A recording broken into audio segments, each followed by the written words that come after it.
Hello. Hello. Hello. How do I wave again? I forgot. There. Hi. One day and I forget everything. Where? 1 second. There we go. Okay, you don't want to die? Well, I said... Burn the witch. Burn a witch? What did I call the stream again? Burn the witch. Okay, well... I don't mean you, Cecilia, of course. I do not mean you. Which is good.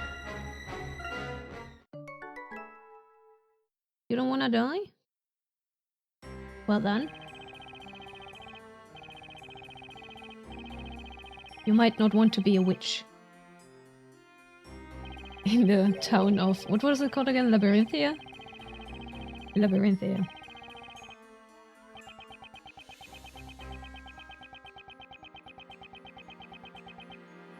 Oh, was I supposed to read this? Eh. It's fine, it's only been a week.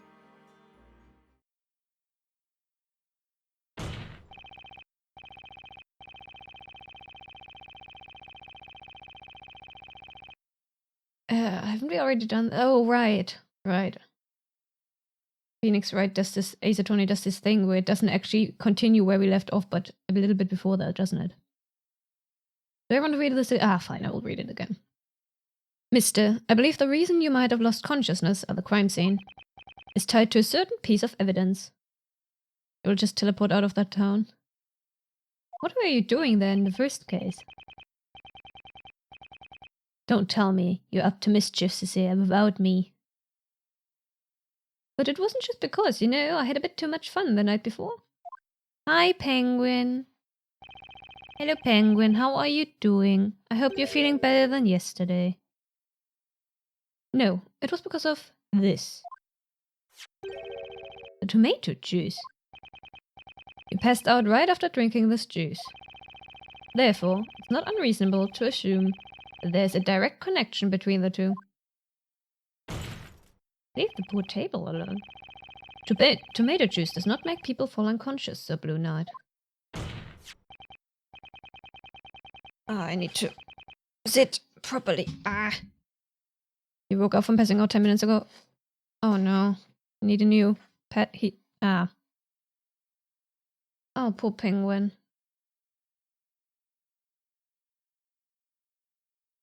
Exactly. That's why something must have been added to the contents of that bottle. Something like a soporific.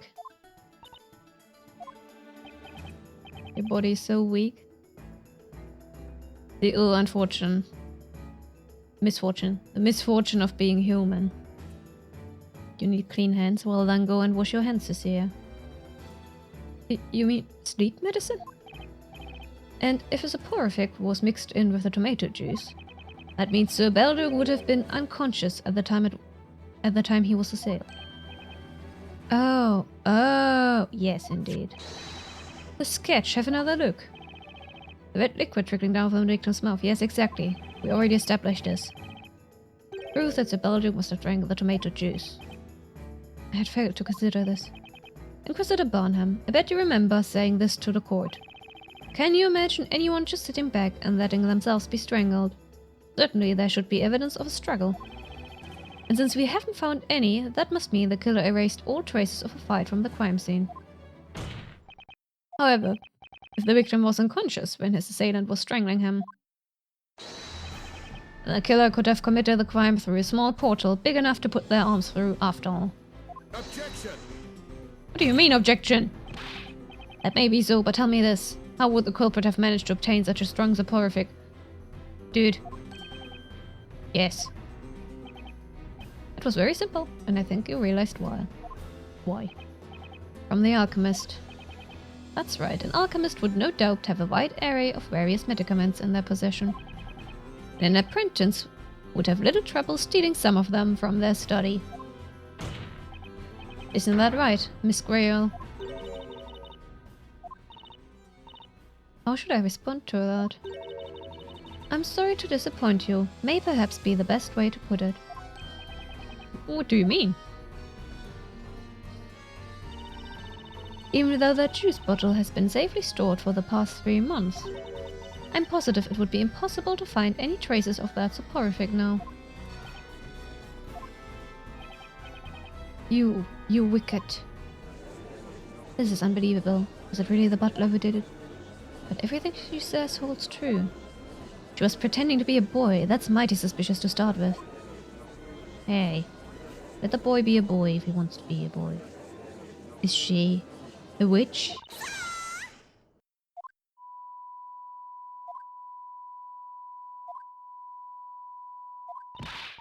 Hold on, everyone. The butler couldn't have done that to Sir Belduke. She would never, ever do it. Please, let us testify just one more time. Miss Grayle, let's tell them. Let's prove they're wrong. They have no idea how much you've done for Sir Belduke. Miss Mailer? Very well, I shall grant your request. Testify about the relationship between Miss Grayle and Sir Belduke. There's movement in the hallway. It might be a Cecilia.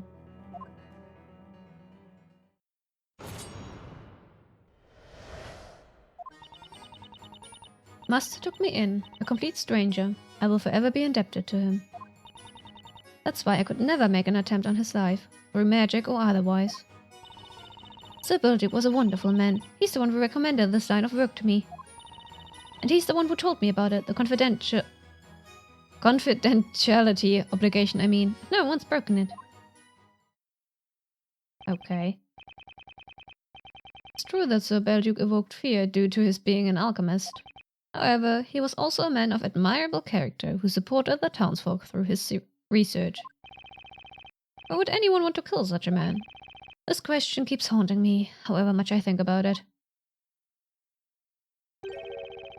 Witches need no reason behind their evil. That is what makes them witches. Now, the defense may begin its interrogation.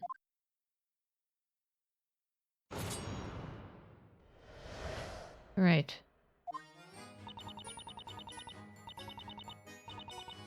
Hold it! Tell me more.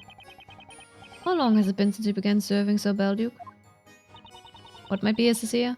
The movement in the hallway. I suppose it would be 5 years now. Before that, I'd lost everything. I had nothing and nobody left in this world. You lost everything? That's when Master Belduke helped me.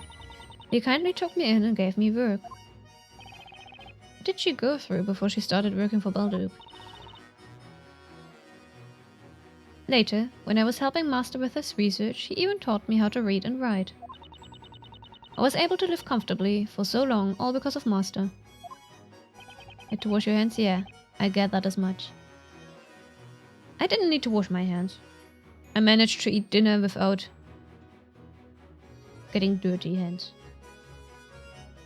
I don't know much about Grayle, yes. But she doesn't seem the type to kill someone she owes so much to. Everyone in this town knows how you served Sir Belduke. Use a drink. Ah, you and your yuzu. You and your yuzu. Now, you may continue your testimony.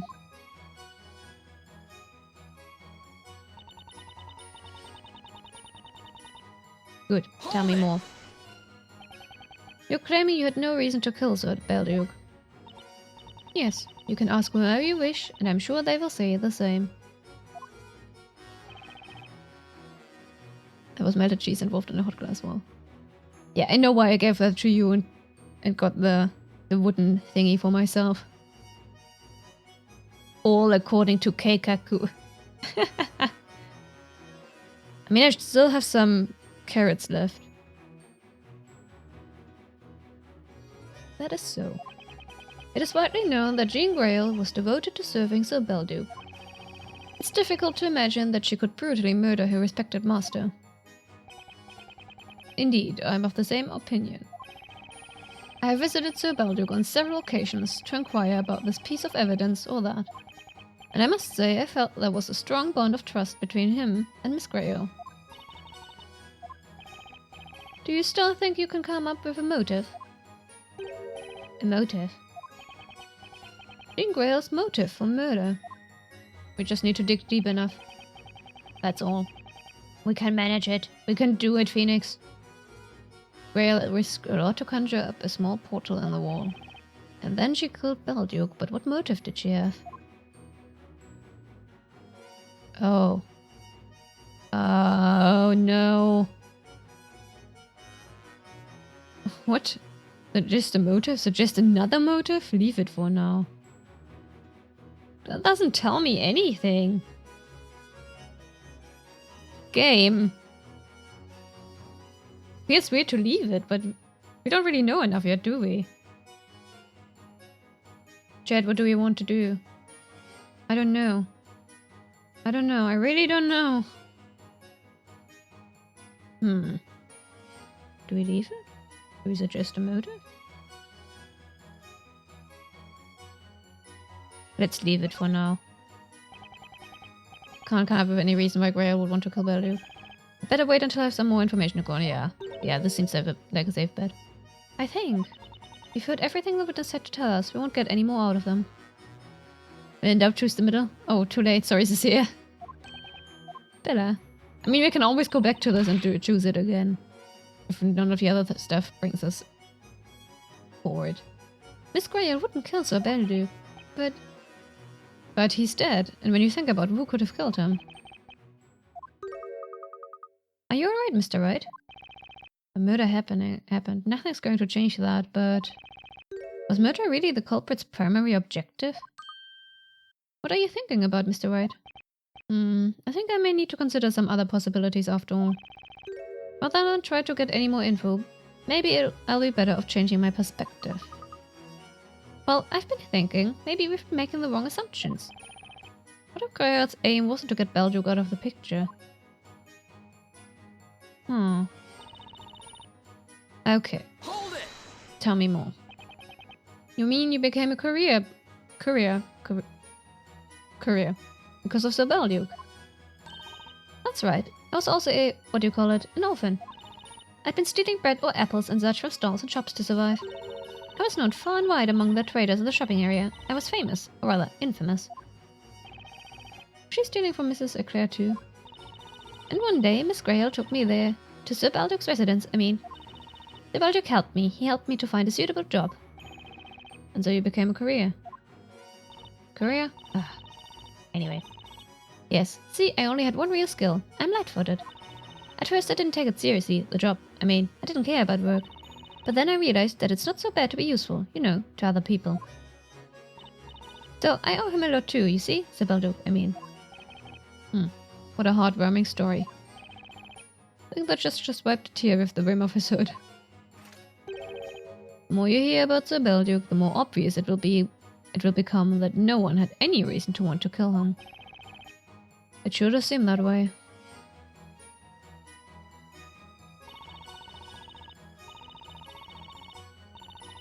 And he's the one who told me about it. The confidentiality obligation, I mean. No one's broken it. Okay, why are you saying that?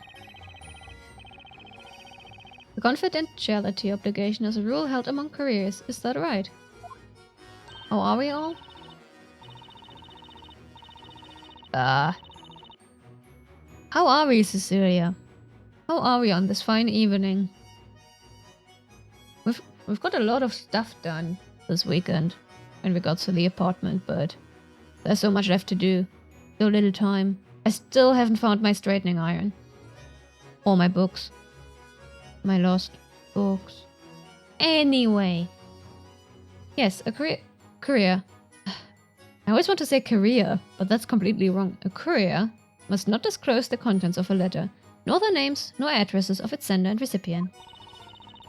So little time, so much to do. Yeah. But I'll tell you. Where did it interrupt, I wonder? I have no idea where it interrupted. But I'll tell you, confidentiality, that, enough gossiping. Bad-mouthing people, especially. We still have to practice dancing. Oh, we do, yes. And get a straightening iron. I'm gonna make a mess of my room after stream today to look for it, and if I can't find it, I'm gonna order one online. So, I wasn't confident I could keep it. The confidentiality obligation, I mean. I was tempted to talk about this and that. I think that Belduke trusted her. But then Sir Belduke spoke to me. He told me this. Think about how you'd feel in that person's place. And that got me thinking. I really, really like to gossip. But when it comes to being gossiped about, people's messages are their secrets, and secrets must be kept. Indeed, no one would want their letters to be publicly known. He's certainly determined when it comes to confidentiality. That's why she doesn't want to disclose the addressee of Belduke's letter. I'm not going to get it out of her. Luke knows, though. You just have to ask Luke. I promised Sir Belduke, and I'm going to keep it no matter what. The promise, I mean. It's something I can pride myself on, right?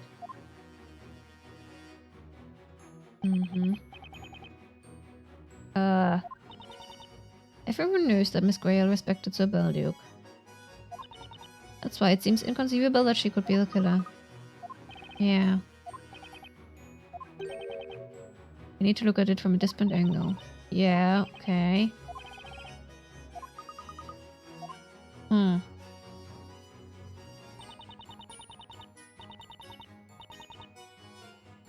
Hmm.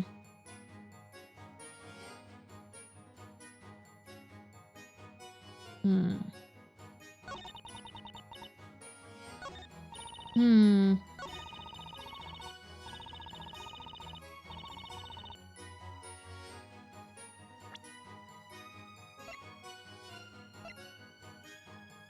Hmm.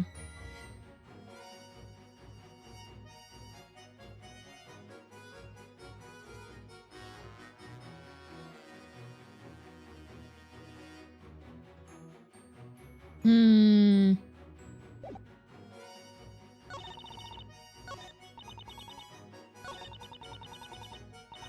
I don't know. We could try presenting a motive.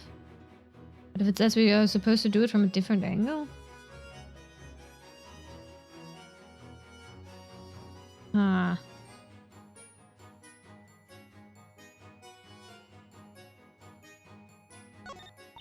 No, wait.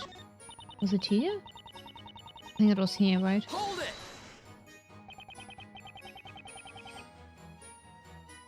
Okay.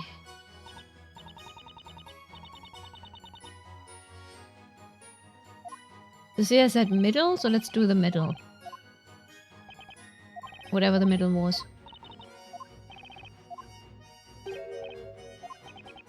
Oh yeah, the motive thingy.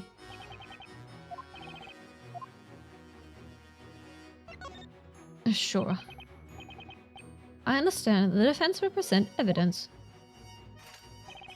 Evidence to indicate Jean Grey's motive for murder. No. Wait, what? What's this about, Sir Blue Knight? The Belduke's life was taken that day. That's a fact. However, was this actually the culprit's true objective? Objection! What?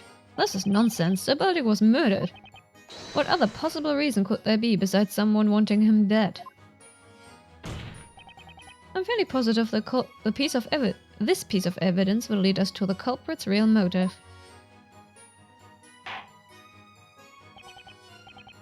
Very well. Defense. Present evidence to indicate Jean Grey's motive for committing the crime. Case outline, ban the painting, floor plan, Layton, blank. Well, I guess it's Take that! the letter. Miss Grayle had no reason for wanting to kill Sir Belduke. However, there was another incident that night which is related to this case. And I have an idea what it was. Another incident. I'm referring to this letter. Sir Belduke wrote a letter shortly before his death. Yet all we have here are some blank sheets of parchment. Fascinating. Are you saying maybe a witch used some kind of ink-removing magic on that letter, Mr. Wright? No, the spell used by the witch was, of course, Kodor. Let's go over the state of the crime scene one more time. As we know from Miss Mailer's testimony, the letter was in a letterbox next to the victim's head. No more pain? That's good. Ah yes, it's in the sketch as well. The letterbox is on the far side of the shelf. I wonder how Mailer reached that.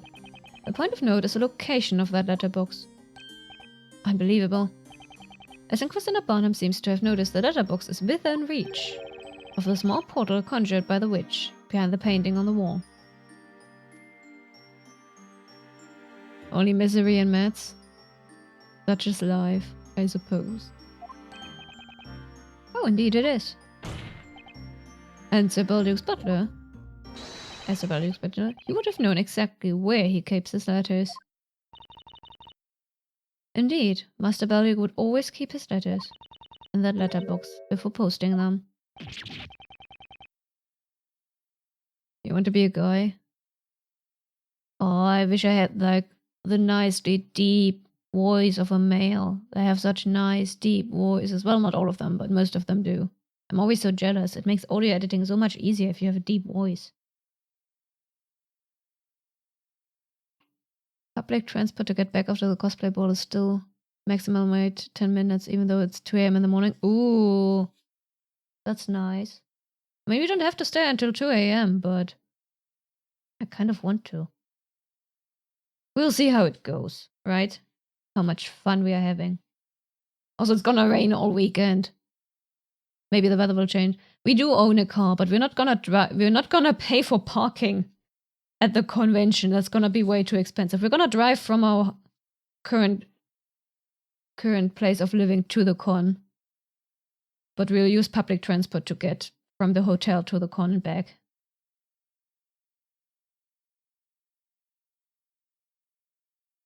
Early in the late interval is 5 minutes. Ah, they're being so kind to us. You mentioned no such thing. Also, Cecilia, thank you for your suggestion. Choosing the middle option was correct, it seems. Thank you. Miss Grayle. Public transport part of the con ticket? I think so. We should check that. I got an email about all the info, but I think it is part of the ticket. It should be. You created a portal with Godor, not with the intention of killing Sir Balduke. You were after this letter, weren't you? That's merely wild conjecture. I didn't even know about that letter at the time. You didn't? Now that's very strange. When Miss Maynard came by that night, Sir Balduke was busy writing that letter. And that's when you entered, carrying a bottle of tomato juice. Ah. There's no way you wouldn't have known that your master was writing a letter to someone. And you could have known even more than that. For instance, perhaps you knew what he was writing about. That's enough. I served Master Balduke as his butler. I never would have pried into his private affairs. Whatever it was he wrote about in his final letter to the storyteller. Ah! Why, thank you for that information. I mean, we knew already, but Phoenix didn't know who the letter was for. It is of no concern. It is no concern of mine. Not until 3 a.m. the following day. See? Neat. Your Honor. Yes, defense. I'd like Miss Grayler's last statement to be added to her testimony. Any objections, Inquisitor Barnum? No, my lord. Very well. Witness, include what you just told us in your testimony. You wish, my lord.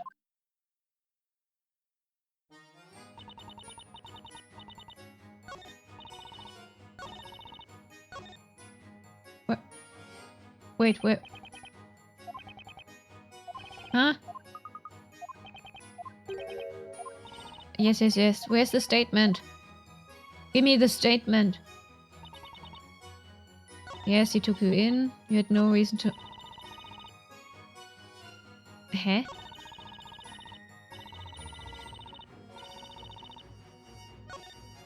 Huh?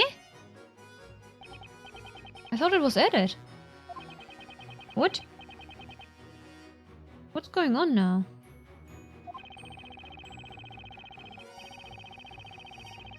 Oh wait, maybe I should read what they're saying. Did they change... Wait. Okay, let me read that again. Did they change what she says? Also took me in a complete stage. I will forever be indebted to him. No, that's the same. No reason to take his life, nor steal his life. Oh. Ah. I should learn to read. Hold it! Let me get this straight. You didn't know anything about the victim's letter? That's right. I believe I've said as much already. Then, how did you know? How did you know it was addressed to the storyteller? Oh, hello. Hi. How you doing, Luna?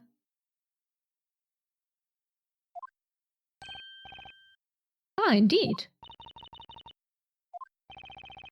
Why don't you answer his question, witness?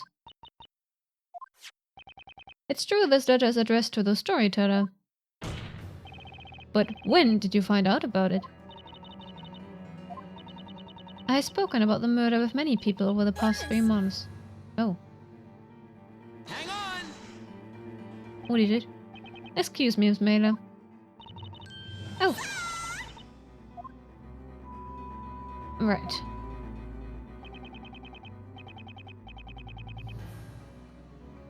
Is there perhaps anything you'd like to add to Miss Grail's testimony? No, not really. In that case, let me ask you a different question. Did you tell Miss Grail about Sir Balduke's letter?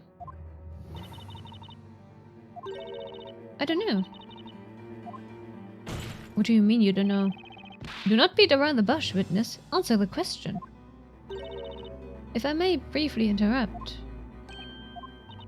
I am testifying right now. If you wish to question Miss Mailer, please do so once you have finished interrogating me. She's not going to let me question Mailer, from the looks of it, and if she's so keen to prevent her from answering. Might just be a critical point in the testimony. I've got to find another way of fishing for that information.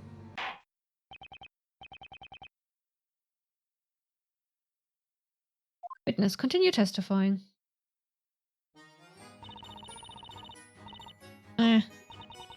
Let me press that again. And ignore Miss Mailer. Yes, how did you know?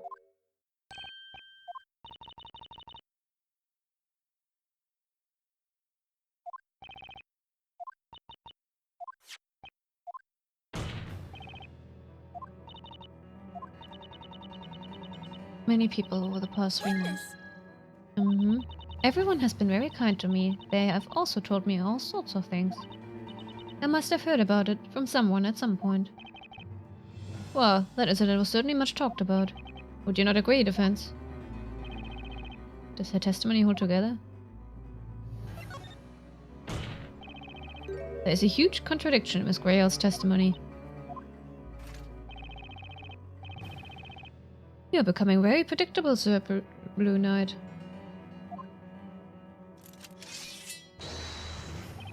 If there is a contradiction, I hope you have the evidence to prove, it. No. The defense has no intention of presenting evidence. Oh, wow.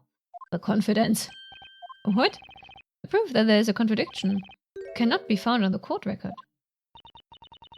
What is the meaning of this, Mr. Wright? The professor pointed it out to me in the previous witch trial. This court in Attorney's Arsenal isn't limited to the court record.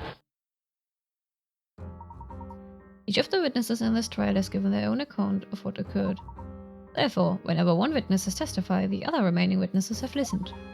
Should one witness' testimony differ from another's testimony, then I suppose that in itself can also be considered a contradiction, can it not? Juxtaposing contradictory testimonies from different witnesses is the key. Miss Grail. Your testimony contradicts another one that we've heard in this court today.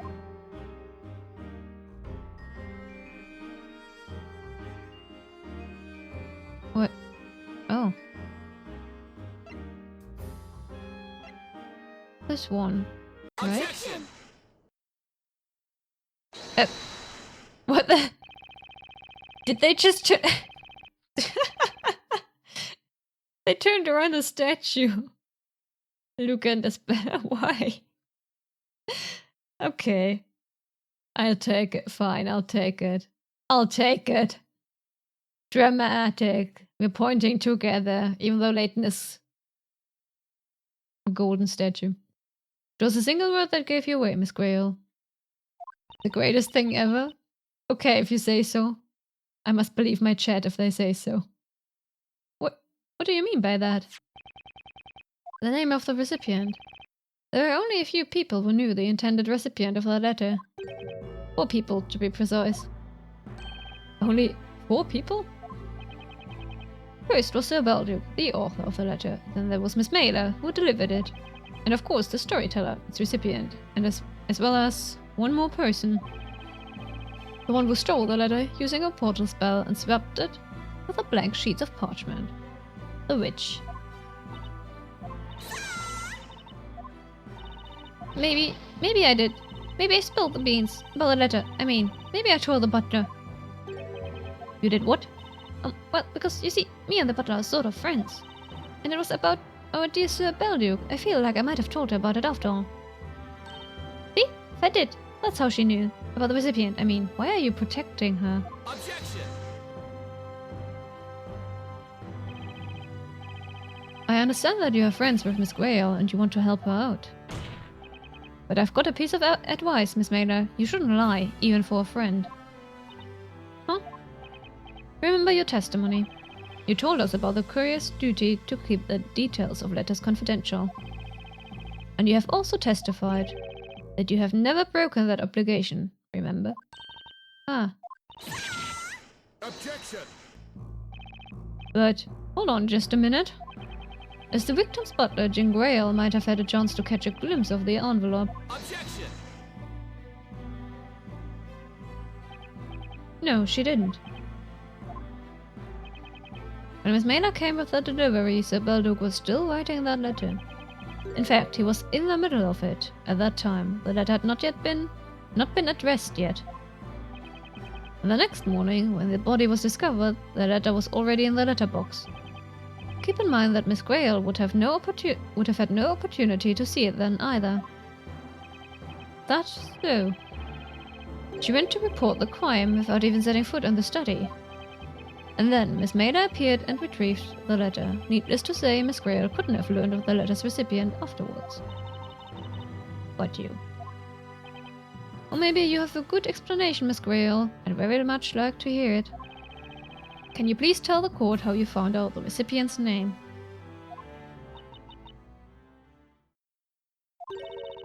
Mr. Wright. Yes? Do you remember what I said when I was called to the witness stand? Yes. At the heart of alchemy lies the pursuit of the rules and logic that govern nature. You have demonstrated the power of your own logic. Miss Grayle. Are you saying? Yes, I confess. The abhorrent witch who used the spell Godor to swap the contents of their letter, and who took the life of Master Belduke. It was none other than I. Didn't think she would just confess. Wow.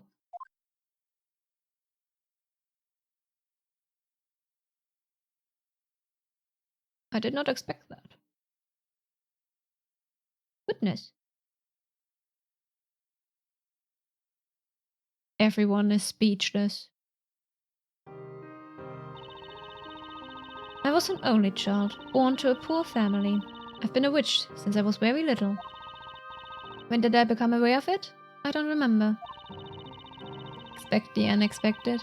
Yeah, that is true. Although I was but a young child, I knew that being a witch was a crime. That's why I hid my witch's scepter and wouldn't use magic at all. My father worked as a bricklayer. He toiled every day, but we could hardly make ends meet. That is cute. Aw, look at those pretty parents. Very pretty, Mom. And her. Adorable. One winter day, we couldn't afford to pay the rent. We were going to lose the house. My mother was in tears and my father was sitting with his head down, wordless. I want money for Mummy and Daddy. Ugh. Okay, I did not expect the voice acting. Child voices are always so weird. Or just those cutesy voices of companion characters, those are also always weird. That day, I suddenly remembered about the witch's scepter that I had hidden. A Goldor spell. I thought I'd try it just once, casting the spell. But at the time, I had no idea what an irreversible mistake that would be. Even though no one told me, I knew from the very beginning what magic I was able to use.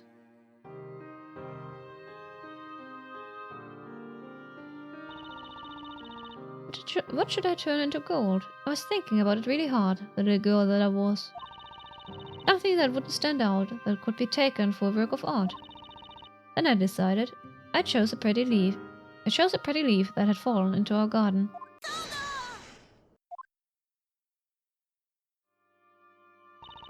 But it wasn't the right thing to do after all.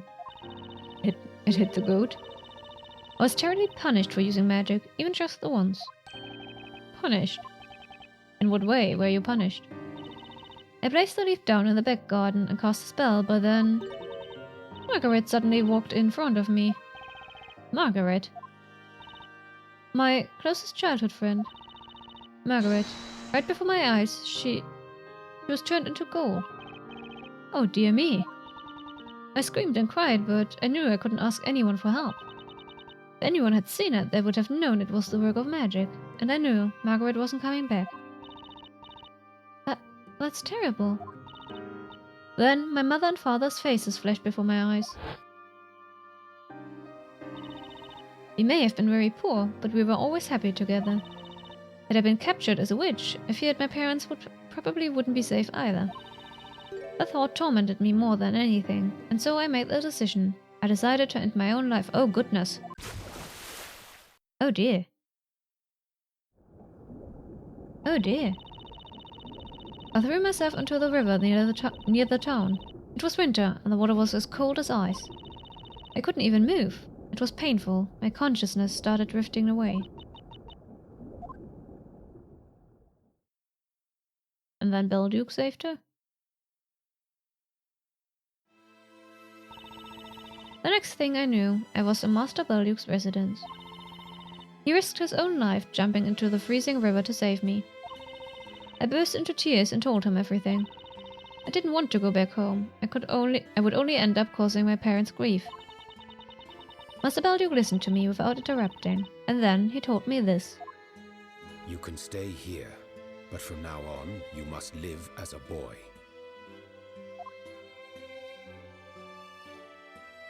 So her parents are still alive? And they just thought their daughter was dead the whole time? What happened to... Do the parents not know? Did she just pretend to be dead? Master Belduke met with my parents and explained everything to them. Oh wait, what? What? Although they did know everything. Okay. Well, that's actually good. That's actually good. Like, oh, our daughter's alive, our daughter's a witch, and to protect us, she's now gonna live as a boy with kind Master Belduke or something. I suppose. At least they knew the truth. At least they knew the truth.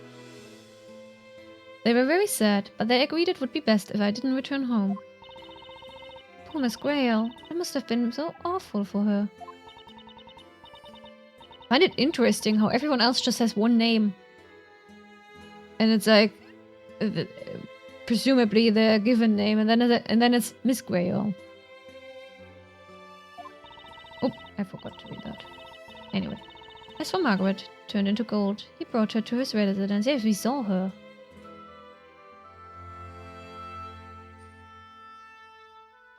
Oh, he bought the house for her parents, okay. He knew that if anyone saw her, they would report an incident of witchcraft. And this Miss Margaret, is she still in that golden state? Yes, she is. That's strange. We have received no reports of anyone by that name having gone missing. Margaret is being kept in the basement under master's study. Goat. The basement? Correct me if I'm wrong, but this Margaret, is she a... Yes, my dear friend was a goat that we were keeping at our house. A goat. How did they feed the goat through winter if they were so poor they could barely eat and pay rent? Ah, well, until then, Master Balduke had mainly been researching medicine. And since the incident with Margaret, he became known as an alchemist. So that's when he became an alchemist. I was wondering why the goat was the only thing not covered in dust.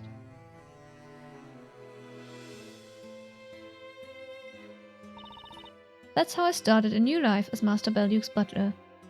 Eat the goat. Well, I think Grail would have been devastated if they ate her Margaret. So, they probably would not have eaten her either way. The Balduke would sometimes work as a physician, curing the townspeople of their illnesses. As his assistant, you have also shown commitment to helping the townspeople through your work. I forgot about being a witch and was able to live happily, at peace with everyone. I thought it could stay like that forever. Dream delay is so real. Oh dear. But those peaceful days came to an abrupt end. Tell us, what in the world was the cause? Even I am not quite sure what led to this. However, it all started 3 months ago with that lightning strike. 15 seconds? It could be worse. It could be worse. I think we were at 30 seconds at one point a few weeks ago. It could be worse. It could be better. Nom nom. Gummies. Nom nom nom.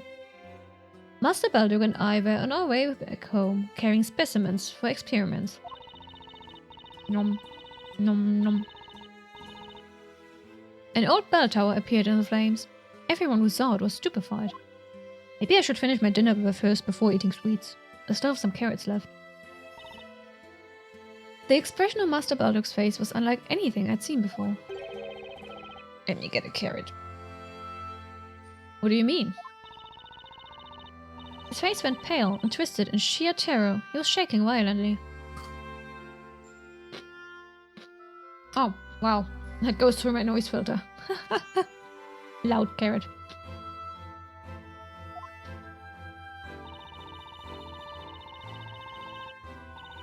It wasn't just astonishment at an unusual phenomenon. It seemed as if he was afraid of something more concrete.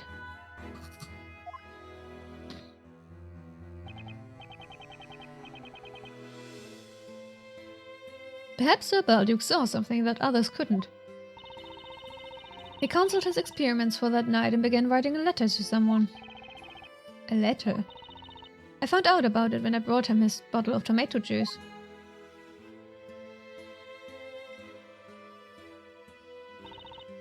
He was writing ferociously, as if he were possessed. I saw some things. A few words in that letter. Expose everything. Cannot keep the secret any longer. The truth about the witch. Oh, Grey Earl, I don't think he was talking about you. I think he was talking about someone else.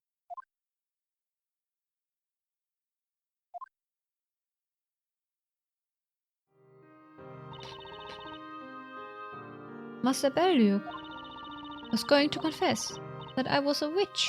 No, he was not. Surely not.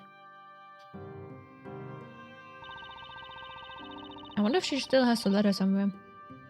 Everything went black in front of my eyes. I will never forget the feeling that overwhelmed me at that moment. That when you decided to commit the crime? What I did first was accidentally singe a part of the wall in my room. It was an excuse to repaint that section of the wall green. Then you also painted the wall behind that painting in Sir Balduke's study. And when that fateful night came,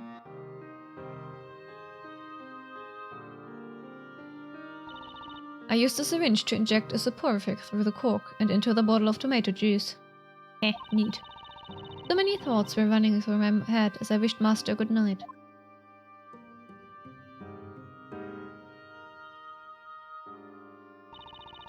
I opened the portal behind him. He was right there in front of me, asleep. I reached for the letter in the letterbox, taking care not to wake him. And then I happened to notice the name on the envelope. Storyteller.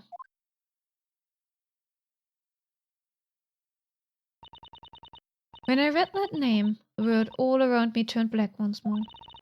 It's impossible to avoid what is written by the storyteller. It seemed as if I could hear the doors to all escape routes shutting closed.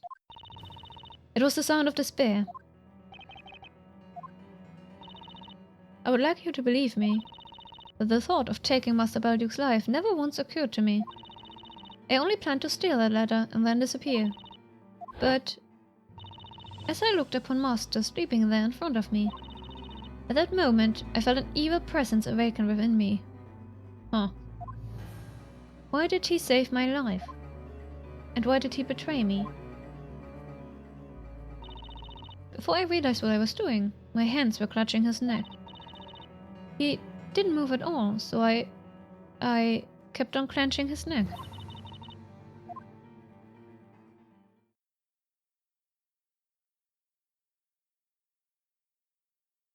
That's it. That's the truth about what happened 3 months ago.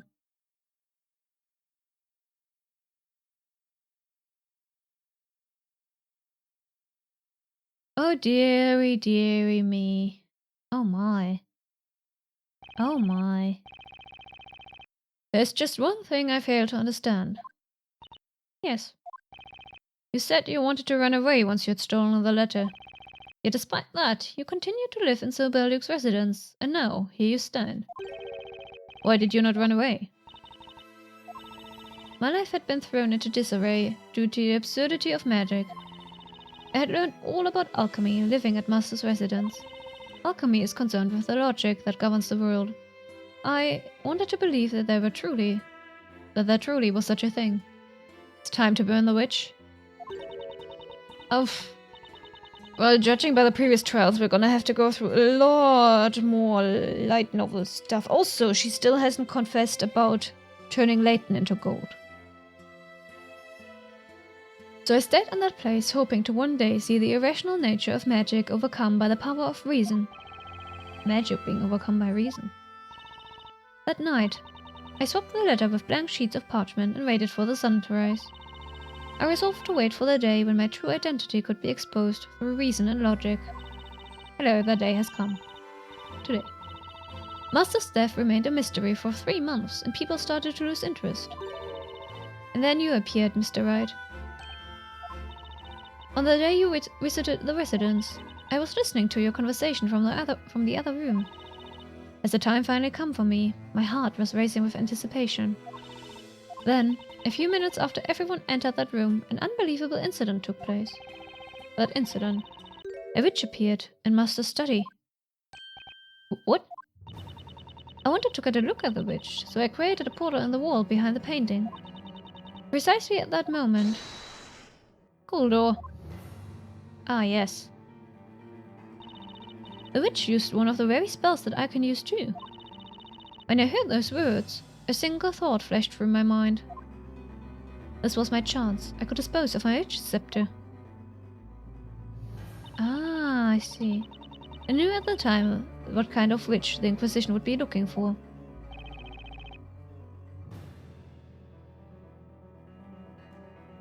A witch that can use Famalia and Guldur. It occurred to me that I only needed to change one of the magic gems. I had previously found out that the Famalia gem was purple. It cut out, yeah, sorry.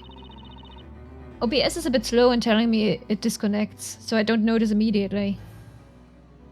My apologies. I realized that if I swapped the Guldur magic gem for my amethyst, I could pin the blame for my crime on that other witch. Oh. Unfortunately, you pinned it on Maya instead. So you changed one of the gems and threw the witch's scepter into that room, is that correct? Exactly. Objection! Wait a minute, Jean Grail. This statement of yours is highly problematic. How so, Inquisitor Barnham? Yes, you're right. Can someone explain to me what this is about? I am a witch indeed. A sinful creature that killed the person to whom she owed her life. However,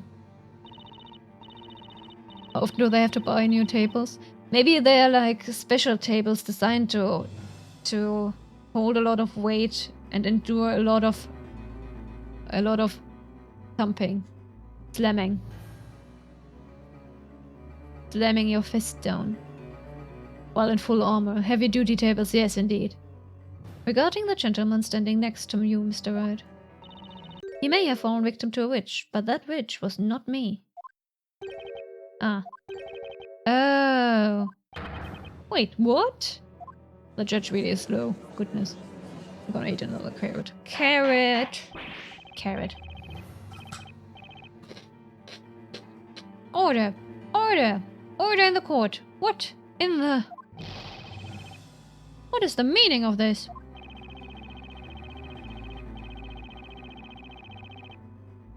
Jean Grail admits killing Sir Belduke, but not to turning Sir Layton into gold. That is the gist of it, milord. But lying about it is meaningless. Lying. Just being a witch is a crime in itself. And the punishment for that crime is the same regardless of whether she took one person's life or two. That's why there's no point in lying about it. I'm sure that's what the judge is thinking. Grail is still claiming she never laid a finger on the professor. But if there's no point in lying, does that mean she must be telling us the truth? Yes, she's telling the truth. Of course she is. Which means we still can't prove that Maya is innocent, can we? So in that case, who's... No, wait! Maya doesn't have a scepter, so like the second scepter is missing. We can't prove her innocence technically, but no one can prove she's guilty? But also this is like guilty until proven innocent? Order in the court, Nubi said, we're using his cane instead of a gavel? How do I pronounce that, Cecilia? Gavel? Thing. Wooden hammer.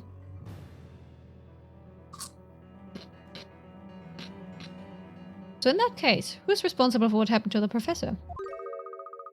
Gavel? Is that what you... Gavel? If it wasn't her, then who was it? No? Okay. Yes, I'm waiting. My personal dictionary. It's working hard. Mind if I say something? Come here. Hey, buddy. Take a hint, witness. Does it feel like this is the right moment for you to talk? Yeah, well, that's kind of why I was staying quiet until now. But I either say it now or never. Don't simply fall silent after saying that. It only makes it weigh on my mind more. Gavel. Did I say it right now? Gavel? Gevel for US people. Ah, Gavel and Gevel. Why is there so many different English accents and stuff? Help! English, why? 13 languages in a trench coat and someone decided this is a good idea. No! No! Oh no, can I not... So... Gevel. But that's the US word. Yeah, but that's the US, isn't it? What? Cecilia, what?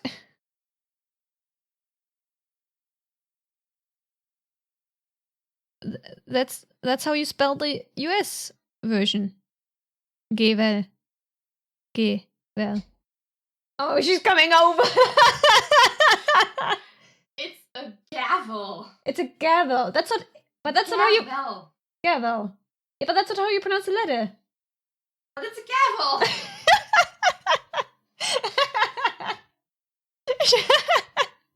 She had to specifically come over. Goodness. Okay, I'm gonna keep mispronouncing that probably.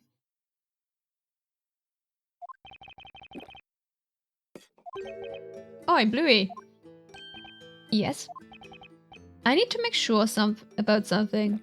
My head's not what it used to be, you know? Cat!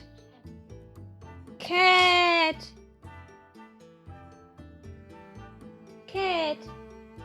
Who's a good kid cat? Look, there's food on the table. Do you want a carrot, darling? Look, it's a carrot. Cat does not want a carrot. Cat is not interested in the carrot. What about the left? Well, that's not cheese left over. Oh. No, poor cat. Okay, bye, darling. Bye, Kit Kat. Oh, shit. Oh, shit, my poop bag. You walking the cat out now? I have to because I don't fit under the chair. Of course you don't. Oh, hi, James. Of course you come out for the cat time. The cat luring out people. Too bad no one can see her.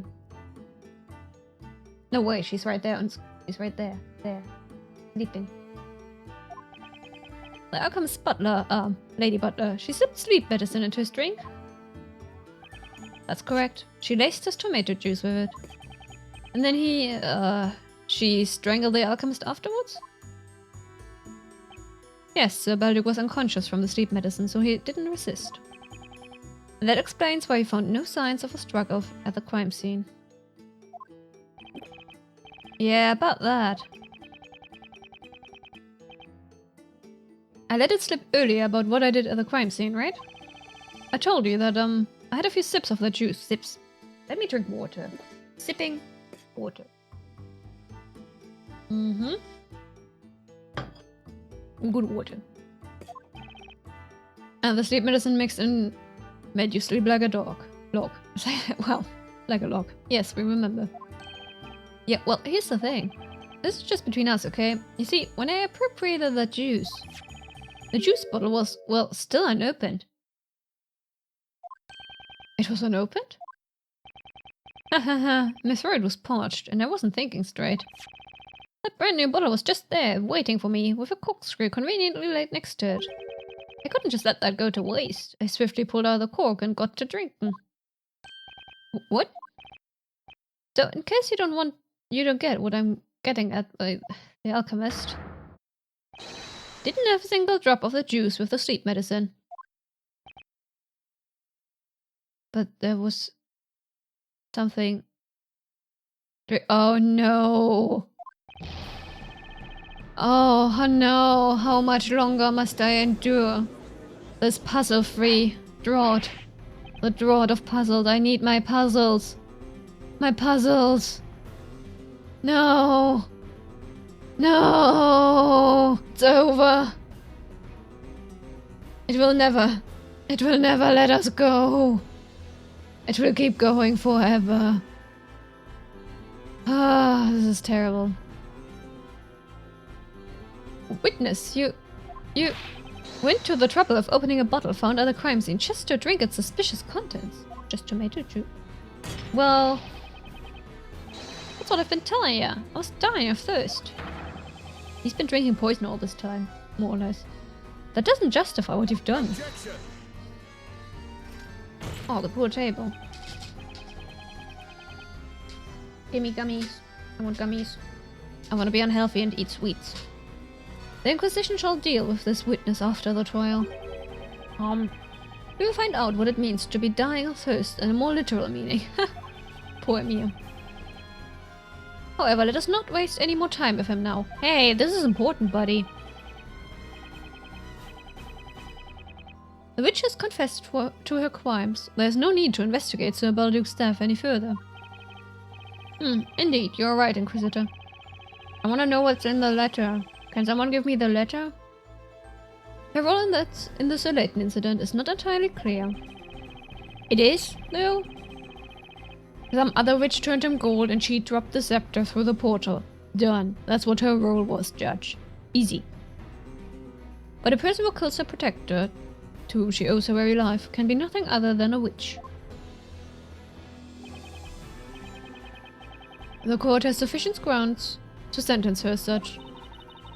Hey, I need the letter! Give me the letter! Baldur didn't drink the juice that night. And if that's true, there's one thing here that doesn't add up. Does that mean she never killed him after all? He was already dead? Mr. Wright, I have to say, there's something about this that's bothering me. I'm sure there's a contradiction lurking in that man's testimony. You think so, Luke? Can I really turn a blind eye to that? We're investigating that.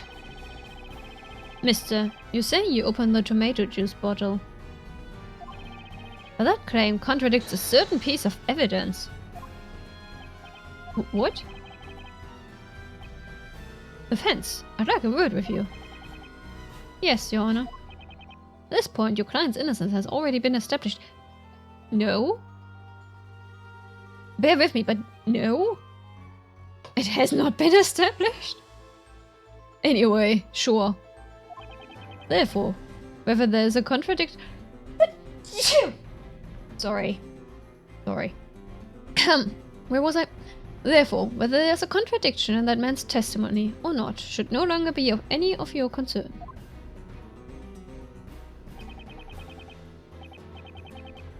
Thanks, Lucia. That may be so, Your Honor, but even though I'm here to defend the accused, the duty of any attorney is to uncover the truth behind what happened. My job's not done until there are no more contradictions left. Bold statement. Very well. The Blue Knight, let us hear about this contradiction you have discovered.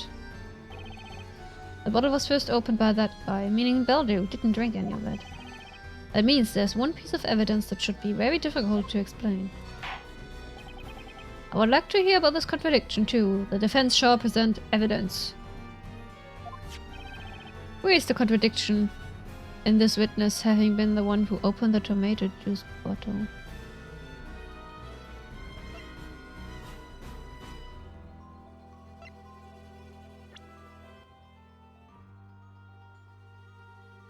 It's been established according to the rules of this court, even if it wouldn't be that way in any other one. Pff, yeah. I would have thought that would still claim her as guilty, considering we have yet to find who turned Layton into gold. What's this? Oh.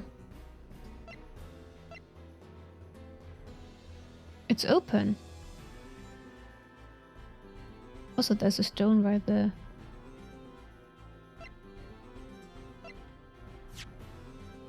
Is this? I can't think of anything else. What could possibly go wrong? A contradiction can be seen in one of the sketches of the crime scene. In one of the sketches. Oh. Please take a look at Sir Baldur's mouth. Oh yeah! Oh yeah. I already forgot about that. You can see a line of red liquid trickling down from his mouth. Yes, well, we've already established that it was the tomato juice. Exactly, Your Honor. Sir Baldur didn't drink any of the tomato juice that night. Objection! Which means there's only one other possibility. That red line is, as we thought first of all, blood. Sir Baldur must have tried to fight back the assailant and bit his tongue in doing so. No. Objection! No signs of a struggle. Unfortunately, that would bring us back to the problem we encountered earlier. Today, if the victim had put up a fight, then there should have been traces of a struggle at the crime scene, and yet, no such traces were found. That's what made you assume the witch must have used Formalia. Yes, that is so. As I explained before, Master Baldur didn't struggle at all at the time. But when I think about it now, in light of the new information, it was very unnatural. The victim didn't drink the soporific, yet didn't struggle. But what does it mean? If it's not tomato juice nor blood brought about through a struggle with the murderer, then what else could it be?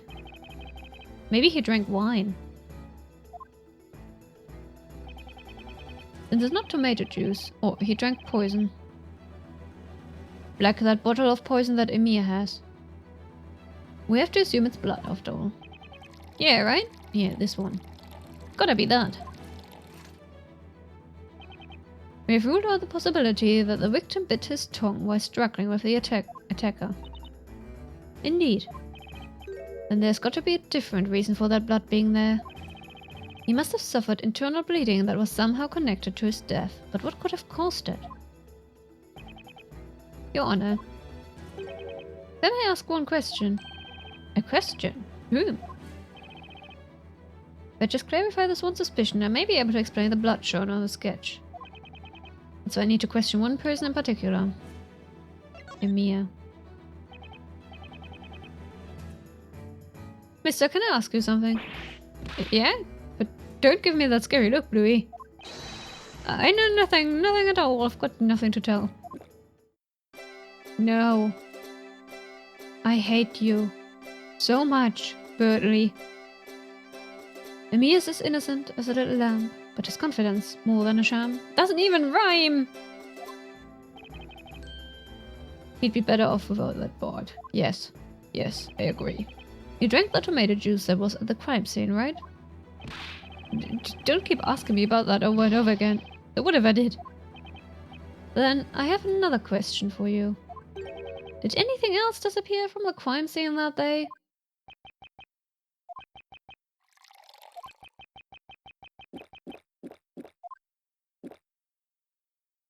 Also, how much is in that tiny bottle?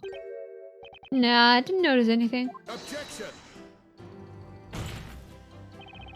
Witness, just what have you done at this time? You look like a dog caught making a mess on the carpet. Why are you looking at me like that? I don't know about anything going missing. I'm innocent, please believe me. No one's going to believe you. Truth could drown in his swimming eyes. Some tell lies well, others cannot tell lies. You're a bad bard. Looks like my gut feeling was right. He took something from the crime scene. Something that could be directly connected to that red liquid around Belduke's mouth. What on earth did that man steal from the crime scene? How about poison? A certain item disappeared from the crime scene the other day. And at this very moment, it's highly likely that item is right in front of our very eyes. What? It's here? Guys, have you all been blind? Are you all blind? Is everyone blind in this court? Isn't that right, mister? Is it? I have no idea.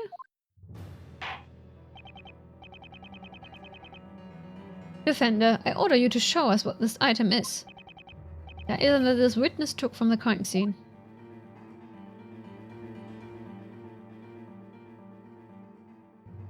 Got it. It's this bottle. The bottle with the endless liquid in it. Miss Grail, I'd like you to clarify something for me. What would that be, Mr. Wright? The Baltic was working on creating certain medicines. He had various dangerous substances in his possession as well. How were they stored? Master kept them in a locked medicine cabinet. The bottles were labeled so that it was clear that they were dangerous. They have all been confiscated. As for those labels, did they resemble the label on that guy's bottle? Mister, what are you doing with a product of Master's research? Not what you think. I didn't have any evil intentions or nothing. That bottle belonged to Master, and it was used to store strong poison. Poison strong enough to kill. Poison? What? That liquid trickling down Sir Belduke's mouth was definitely blood. Now, as for what caused him to bleed like that from his mouth. It was the deadly poison from the bottle this guy stole from the crime scene. This is outrageous. What?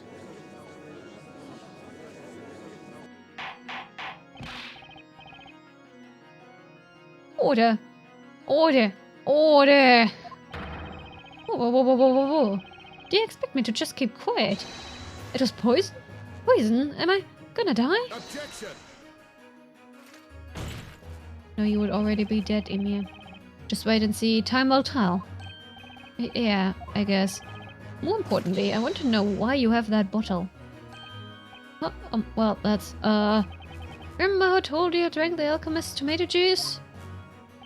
Indeed. It's not something easy to forget, especially having heard it several times. Well, that was when I saw it on the floor. This bottle, right here. How much longer does the senior guy have to live? He drank quite a lot of it. Well... Shouldn't he already be dead? Maybe it was empty and he just put tomato juice in it. Or wine. Or something. It was totally empty. Yeah, it was empty. And I thought, you know, it's such a fancy looking bottle and all. Yeah, but there would still be traces of poison in there, wouldn't there? It should have still impacted his... Oh, well, fantasy logic. It is a pretty bottle. I want it. I want this bottle. I want... a bit of a skull fancier. They have this air of danger about them, right? They certainly do. So since I was there and... since it was there and I was there too, I felt we were kinda meant for each other. Oh, Amir. Oh, Amir. I thought, this bottle is so classy, I could die for it. Ha. Ha ha. Had any poison been left in the bottle, you would have died instantly. But if it was empty, it was probably harmless. That's not how that works, but okay. Oh, hear that? I'm gonna live. Good thing I rinsed it well before you... Okay, he rinsed it. Oh, wow. I did not imagine he would have that much common sense, at least. To rinse the bottle. Wow, okay. Alright. Alright. But if the victim was killed by poison, that raises a new question, of course. Who could have poisoned him? Considering all the evidence and the testimonies referred to me, the answer's so close I can taste it. Nom. Nom nom. The Belgic was poisoned by... himself. It was, of course, the Belgic himself. The Belgic himself. The Belgic took that poison of his own. Now I wonder, since Grail didn't kill him, but Grail is a witch,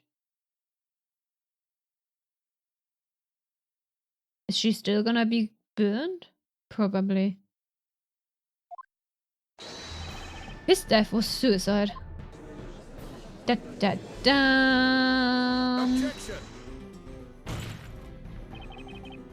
That is preposterous. His suicide. Inconceivable. Objection! Think about it, Inquisitor. That will explain the most unnatural aspect of his death. The most unnatural aspect. Miss Grail, when you were strangling Sir Belduke, you put up no fight whatsoever, is that correct? Yes, it is. Until today, I was convinced it was due to the sleep medicine. If it wasn't, because he didn't take any. The truth is, when you gripped his throat, Sir Belduke was already dead. He had poisoned himself. Court is still going to kill her? Yeah, because witches are evil. And she admitted to killing her friend anyway. Well, she turned her friend, which was a goat, into gold. Using magic. And she would have killed Belduke even if he wasn't already dead, so yeah. And she's a witch. Oh, poor Grail. That still doesn't prove Maya is innocent, but we will take that. Because she's our friend, I guess. Was already dead. He had poisoned himself.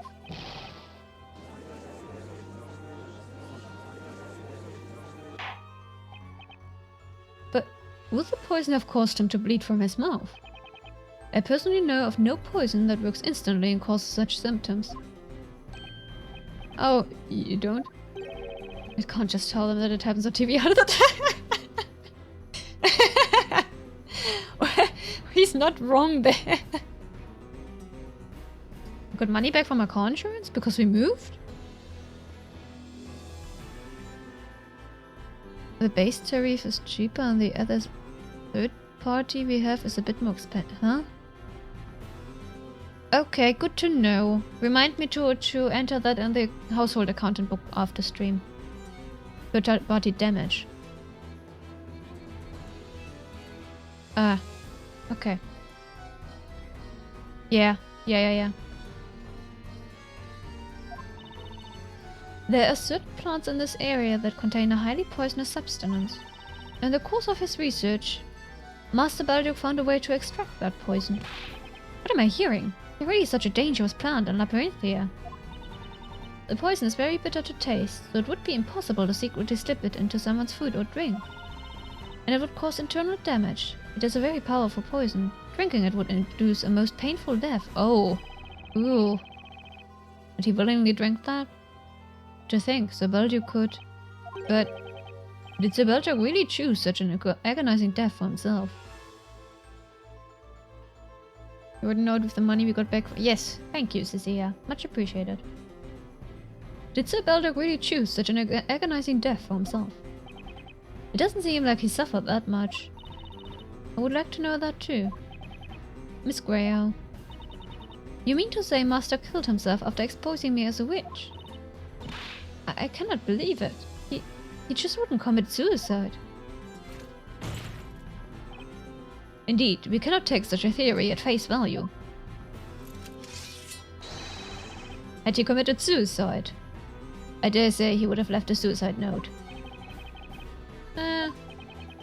I can't say why Sir Balduke committed suicide, but I think there's a piece of evidence that can confirm his suicide was a possibility. There is a piece of evidence like that? The letter. Give me the damn letter already. I wanna know what he wrote. If you have such evidence, you ought to present it to the court immediately. Present the evidence indicating that Sir Balduke's death would have been suicide. Take that! That's Sir Balduke's letter. Let's see, it was addressed to the storyteller, wasn't it? This is the last letter written by Sir Balduke. Now, if his death was his suicide, then this letter may well be his suicide note. Objection! What we have here is nothing more than blank sheets of parchment. Whether or not that was a suicide note is something we can only speculate about. That's right.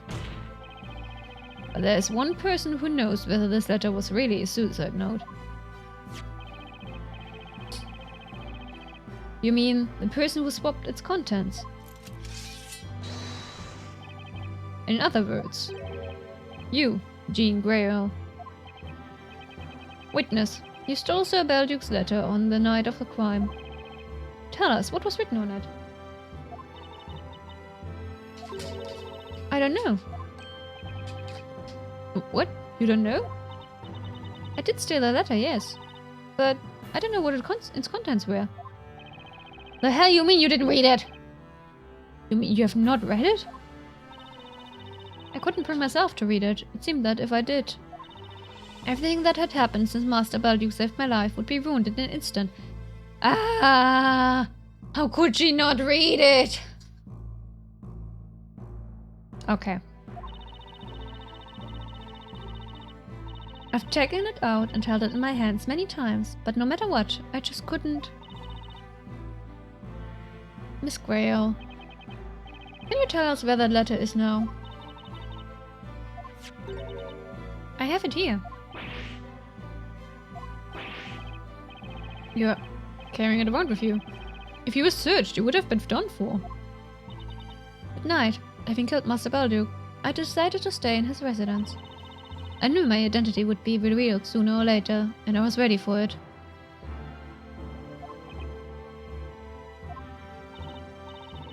So, until that time, I decided to always keep the letter with me. Milord? Yes, witness? If you don't mind, could you please read it out loud?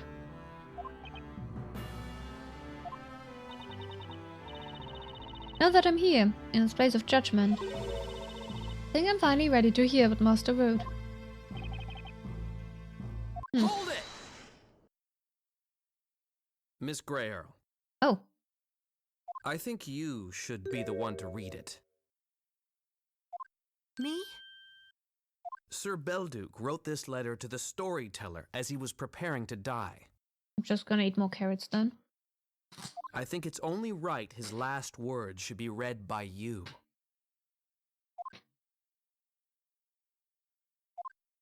Yes, you're right. I see. I understand. Please allow me to read the letter aloud.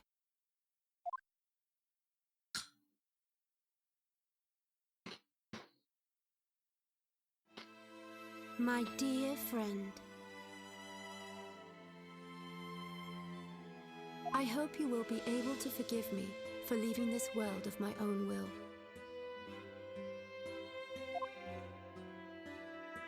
I have finally made this decision, having seen that accursed bell tower appear in the flames on that dreadful night.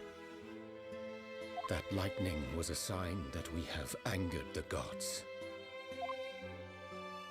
What I have done cannot be forgiven. I can never escape from it. For the past few days, I have been thinking that it might be best to simply expose everything. This town's secret, the truth about the witch. Of course, I understand that secrets need to be kept. However, I have grown very tired. I'm afraid I cannot keep the secret any longer. I have only two concerns. The first is my daughter. It pains me to be leaving her alone in this world, although she probably doesn't think of me as her father. Aww. That's so cute. A daughter? I was not aware that Sir Belduke had a daughter. Oh, you idiots. He means Jean. Mr. Belduke seemed to know a lot about this town. This town's secret, and the truth about the witch. Truth about the witch? Somehow I don't think he was talking about Miss Grey Earl. Oh, the second matter, weighing heavily on my mind, is that Jean will be left on her own.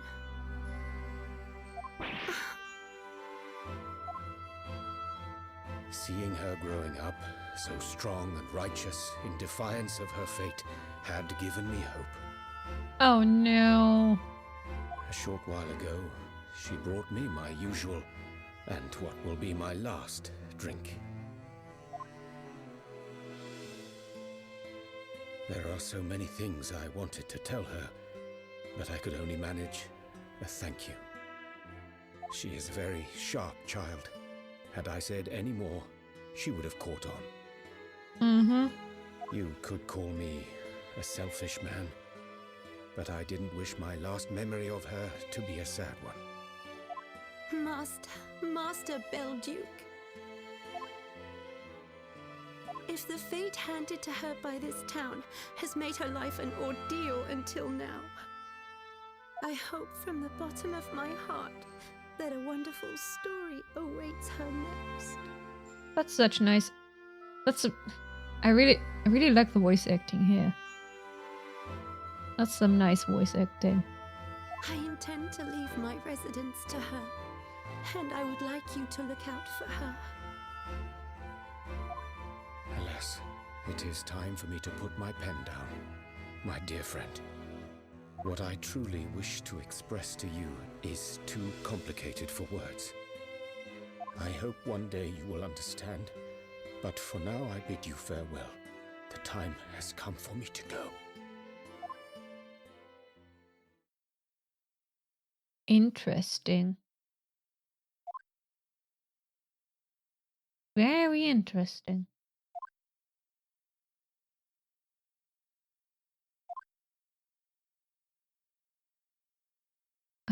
I only just noticed now that we switched sides. When did that happen? Weren't we always on the left? Okay. This letter, it wasn't a denunciation of me being a witch. Master Belduke cared about you until the very end. Yes, how could I have forgotten? I'm sure I knew it all along. So, Why did I? How could I have done that to him?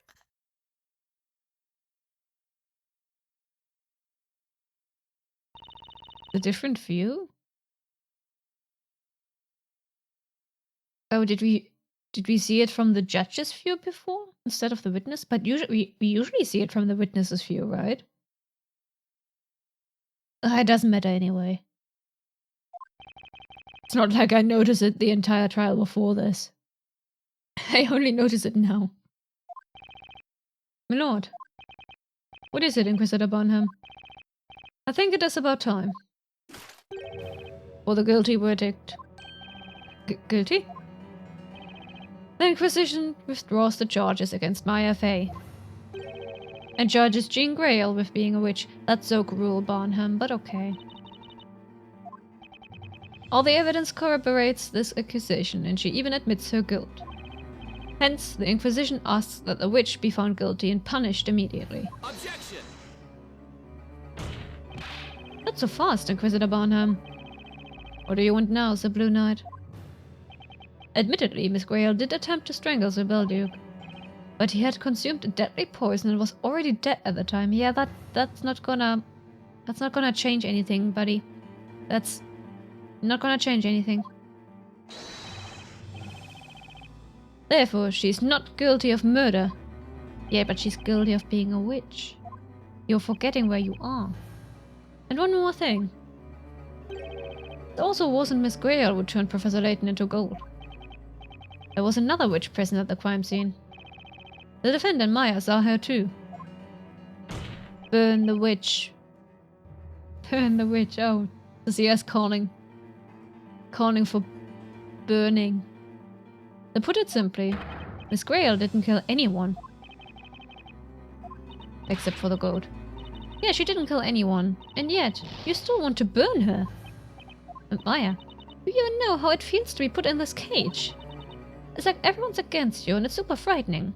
I'm not a witch, but I've been thrown into this cage and almost sentenced for something I didn't do. And now you're about to do the same to another person. That's just not right. Is that all you have to say? Huh? The one who is in the wrong is not me, but you, Sir Blue Knight. Whether the witch committed a crime or not is completely irrelevant. This is the witches' court. All witches must be punished by fire. But that's crazy. Why? Why, Barnham? Well, Inquisitor Barnham is absolutely right.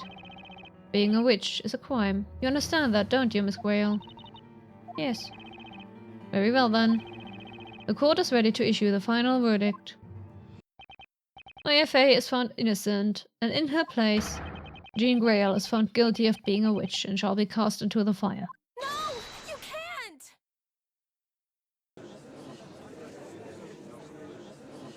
Hold it!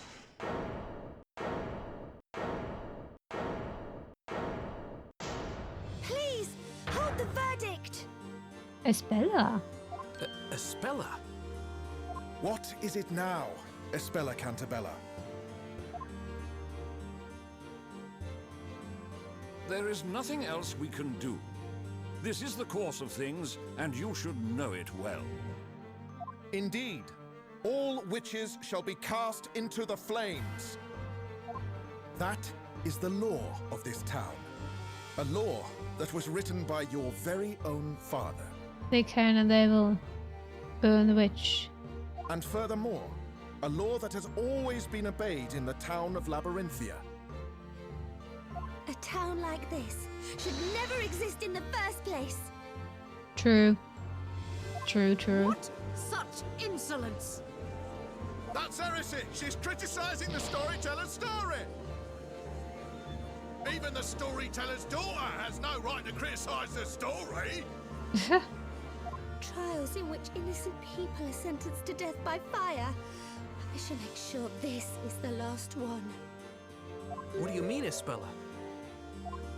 Since you're also keen on the rules created by the storyteller, you should know exactly what I mean. The stipulation for ending the witch trials. Once the Great Witch Bezella is burned, the witch trials will end. At present, I am under suspicion. You know very well why that is, don't you? You? Well, you don't mean that you're, I am guilty. What? Espella? I am the Great Witch Bazella.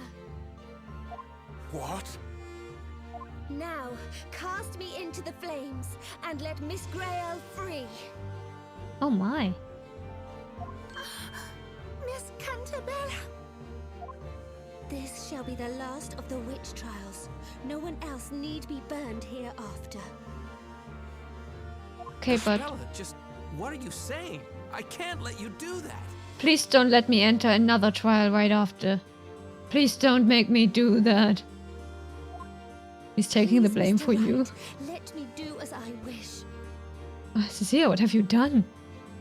Also, what are your spells? By the rules of this world, you have 2 spells. What spells can you use? Familiar, definitely. And if familiar would be Toffee. I'm sorry, but this is a problem concerning the people of Labyrinthia. No! Please don't do it! There must be another way. Dramatic. You don't need to do this. Dramatic. It's all right, Luke, Maya, Mr. Wright, and Mr. Layton. I truly appreciate all you have done for me. Why would you reveal your secrets? Well, if you have a gold door hidden up your sleeve, I would like to know. This can't be happening. Miss Cantabella, your confession will have very serious, or rather, fatal consequences for you. You're the great... Wait! Are you saying you are the great witch, Bezella? Espella is lying and it was you all along. May we Cecilia, assume the that Great you fully Witch. understand those consequences and are willing to accept them?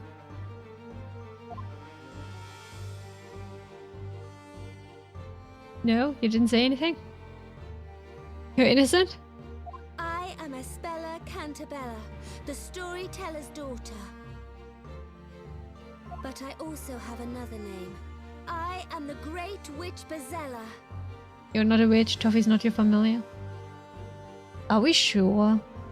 Are we sure about that? I have lived hidden in the dark pages of my father's story, deceiving all of you. Many lives have been sacrificed because of me. I'm assuming it's on purpose. That she doesn't sound like she's being honest. Like the way she's saying that, the way the voice actor saying that is not very convincing, but I'm assuming that's on purpose. Because Espella is lying. But that shall end today. Court attendants, seize that woman! She is the Great Witch, Bazella.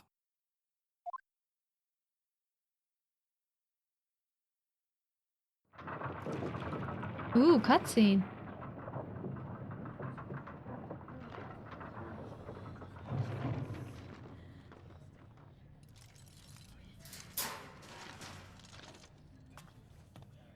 Espella.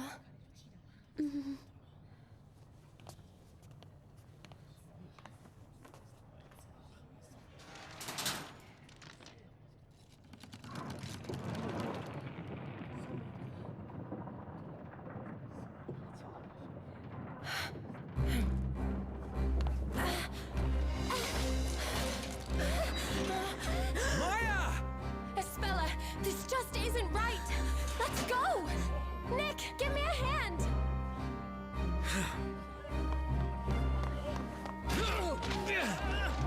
Jump!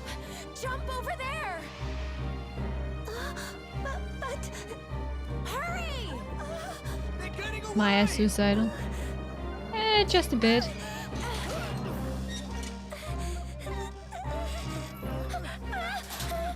Maya! Hey! The hell are you doing? That's the wrong witch. Maya! Help me, Nick! Estella! Quick, in here! What? Luke? How did you know that was there?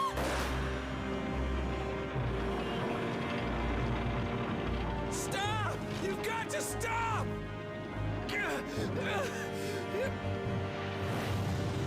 Maya! Wow. Huh. What should all be a dream in the end? No way would they just kill off Maya and Layton in a crossover game. Okay. Is it finally time for puzzles? Am I finally free to do puzzles? May I puzzle now? Yes, I want to save. Of course I want to save. I always want to save. Thank you, game. Puzzles? Puzzles?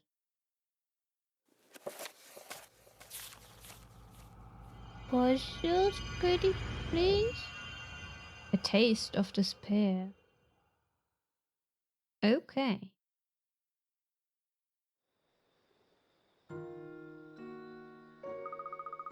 What do we do now? We made it out of the courtroom, but everyone's in an uproar. So, where do we go from here? Also, did they leave the Layton statue behind? Poor Layton. I'm truly sorry. It's my fault that Maya... Also, what about Grail? They left Grail behind as well. This all happened because of me. That's not true at all. It's not your fault, Isabella. Isn't that right, Mr. Wright? Oh, Mr. Wright? Oh, Luke, did you say something? Huh? Yeah, that's right. Isabella, it's not your fault. You shouldn't blame yourself. Mr. Wright, I just said that. Oh, really? Mr. Wright. Well, anyway, at least we managed to save you, Isabella. Yes, but because of that, now Maya believed in you. That's why she wanted to protect you. He's right. So, we can't let ourselves get captured now. Luke. That settles that then. Okay, let's get moving. We're bound to get caught if we stick around here any longer. Where should we go? Everyone's looking for us now. Well, I was thinking maybe we could go to Patty's shop. But the knights are certain to be waiting for us there. Oh yeah, that's true. My, you certainly managed to get yourself into quite the predicament. That voice.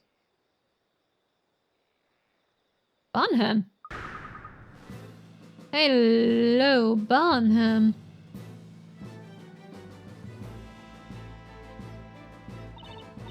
Please wait, Inquisitor Barnham.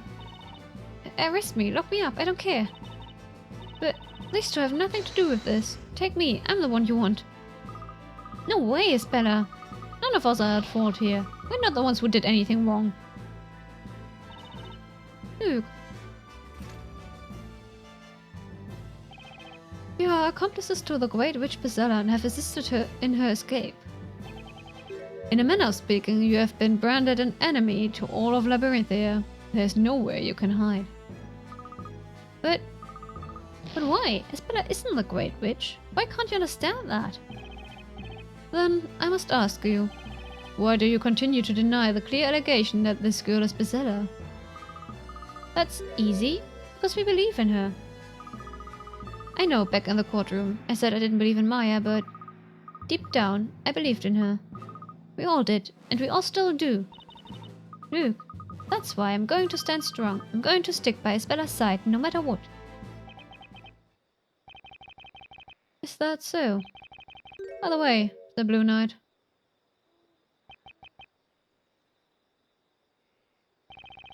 The loss of Maya Fey is unfortunate. You have my deepest sympathies. Really, your deepest sympathies. While such bedlam was indeed unexpected, we should have done something more to prevent it. Inquisitor Barnum. I proved Maya's innocence. Did you, though? I admit, indeed you did. Sure.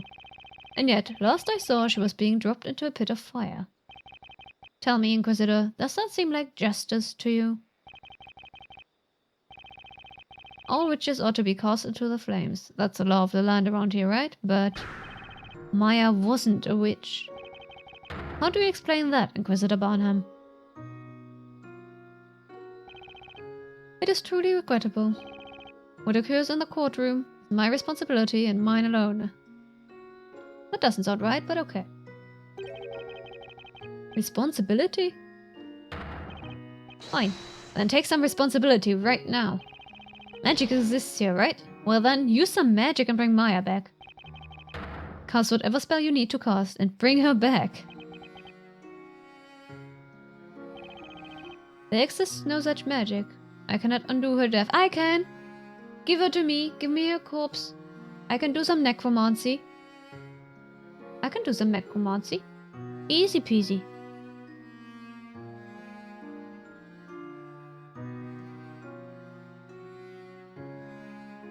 Right. The stream was like, no, we're not allowing you to do that.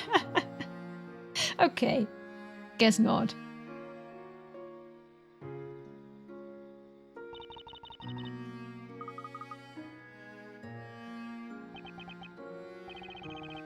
Tis my blame to bear.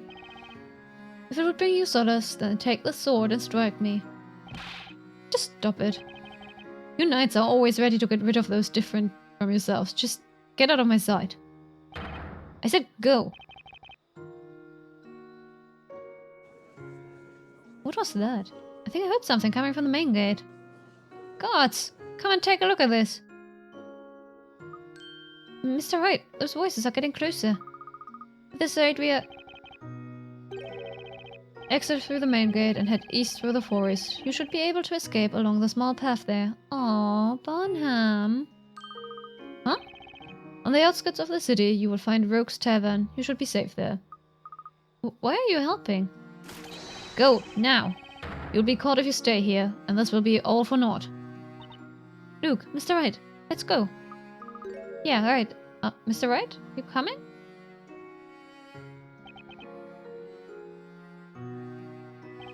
Okay, let's go. Run along, my dears. Run along.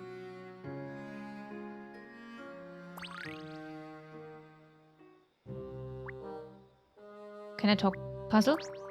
No. Yes, okay. Thank you. No puzzle.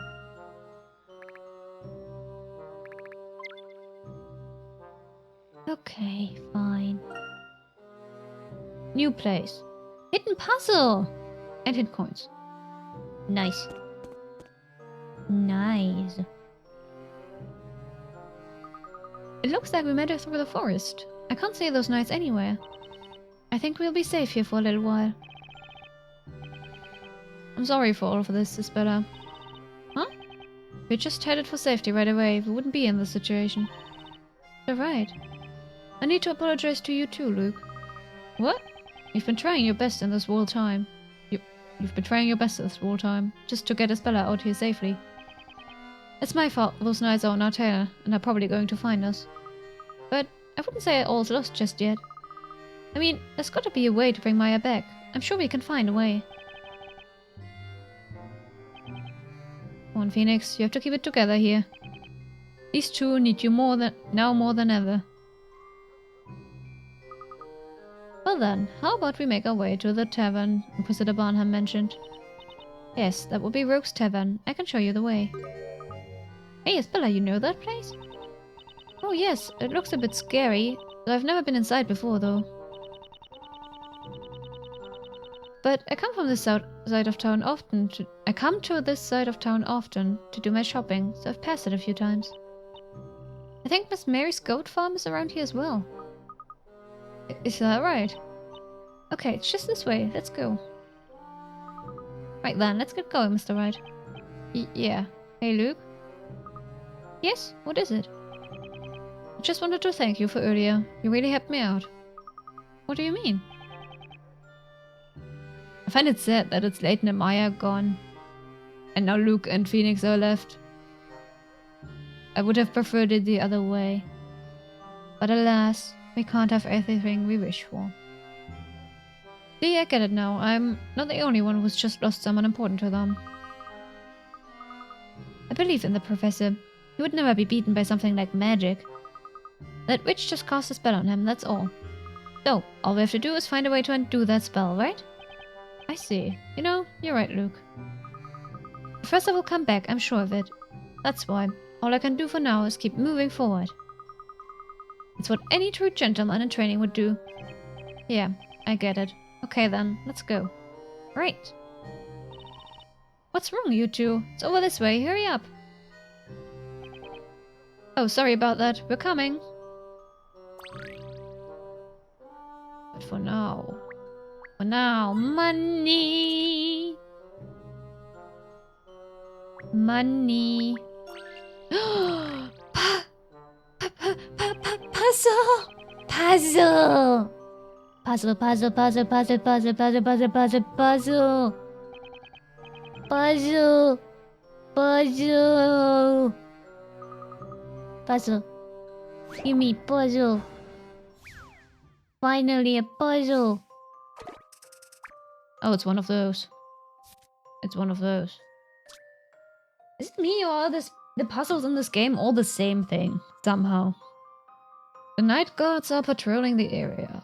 Their lanterns allow them to see 3 spaces in front of them.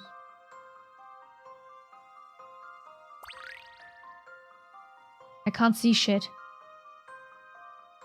How am I supposed to? Oh! Okay.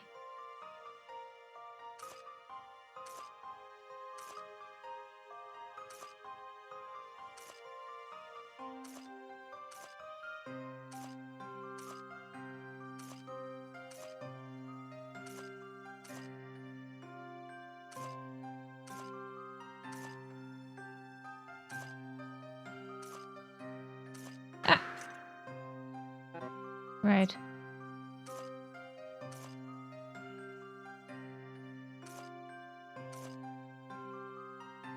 Ah.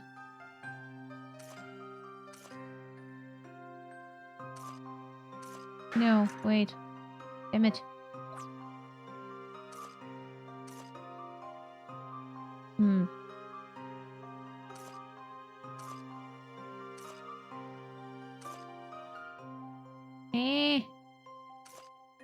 I wanna move. Can't get past this person.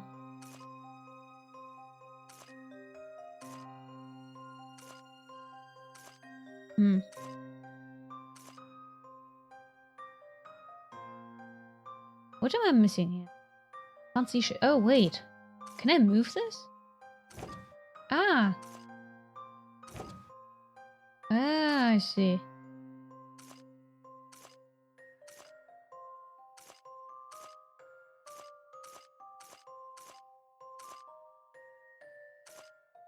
Oh shit, no. That's not gonna work. Ah.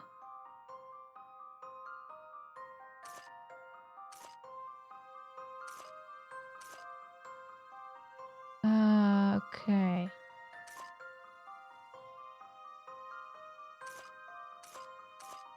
We're just gonna walk a bit.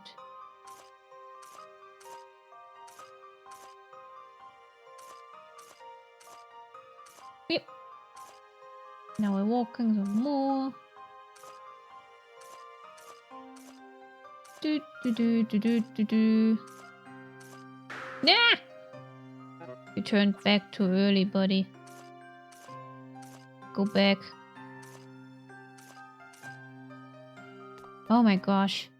The answer here is obvious. It just needed some trial and error. I didn't even pay attention to any of the knights that much. Take that. Might have gotten it earlier if I did.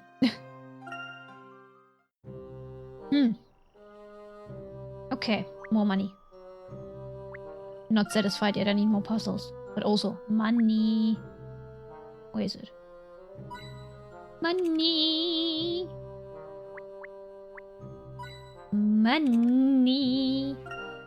Okay.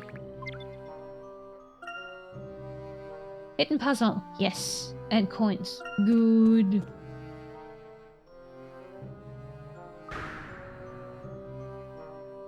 Luke, what's wrong?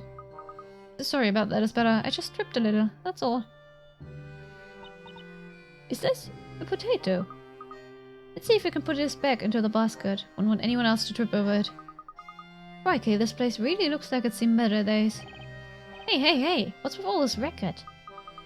Someone's coming. Oh, you! Hello, I remember you. This ain't no place for kids. Why don't you tykes run off and find somewhere else to play, eh? Oh, it's you. Hmm? Oh ho, you're that lad from yesterday, ain't you? Is he an acquaintance of yours, Luke? Not just an acquaintance. This lad and the bloke in the dark hat, they were saviors. Them two really saved my hide yesterday. These two pulled my fat out of the fryer right when I needed it most. I guess that's one way of putting it. They're right, Isabella. This man is really a good person. Oh, that's right, lass. Old Cutter has a face you can trust. I suppose, yeah. Hang on, where's the bloke with the dark hat anyway? Oh, well, you see, the professor, he... Something mighty unpleasant must have happened from the looks of it. How about we take the conversation inside, eh? When you say inside, that wouldn't happen to be Rogue's Tavern, would it? Oh ho, hey now. Didn't think you'd know a place like that. Betcha you must be quite the heartbreaker with the lasses. That's not it at all. Just have a bit of business to take care of there, that's all. Alright. Just pulling your leg, lad. Well, if you're looking for Rogue's Tavern, you're standing right in front of it. It's the brightest house on this route. Can't miss it. No worries though, I'll head there with you guys. Thank you very much. Now... I want... money and a puzzle. Money. Puzzle. Puzzle. Puzzle.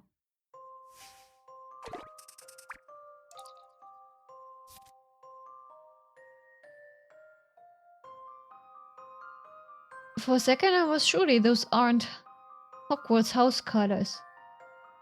But they are. Plus a few extras. The green one even has a snake.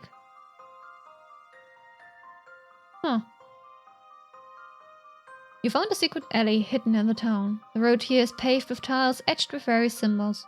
The 4 coins in your possession will allow you to make one tile or type of tiles that disappear, allowing you to proceed walking across the alley. Huh? Use the coins to remove tiles and cross the alley. You only have 4 coins to use them wisely. Huh? I don't understand.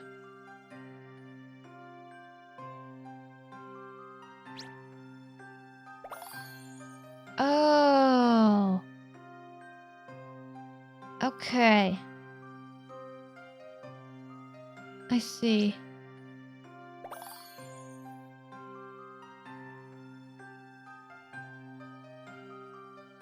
Huh.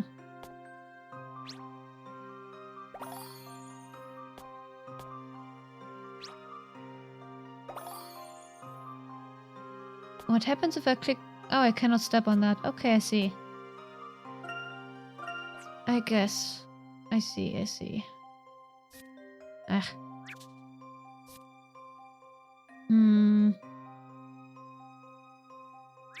Oh, you know what? You know what? Why would I pay attention to what I'm doing? Who says I have to pay attention to what I'm doing?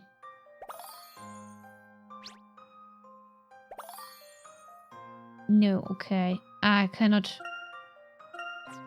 undo, I can only restart. I see.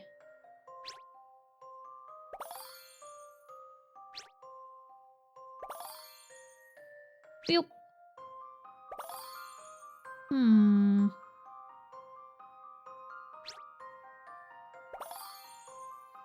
No. Should I have remembered what I was doing just now?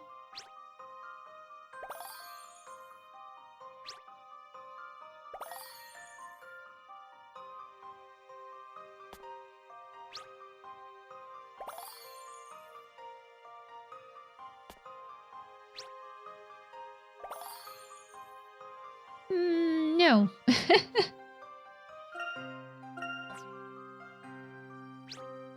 I feel like not thinking today. Even though I wanted the puzzles, but I also don't want to have to think. Why would I do it? You cannot remember what I was doing? I cannot remember what I was doing either. Too sleepy? I'm just too lazy to think.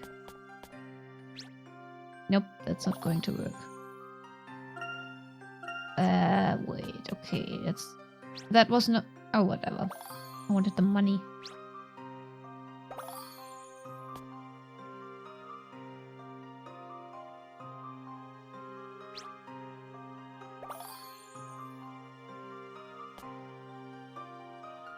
Nah. No. What am I doing? Why am I doing? How am I doing?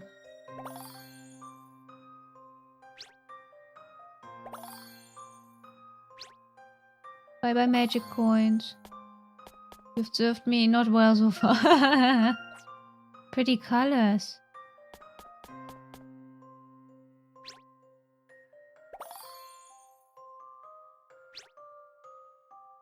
Oop. I make stuff disappear.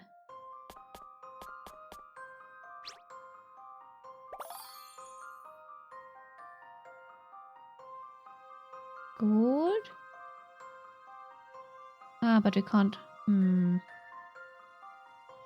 Purple?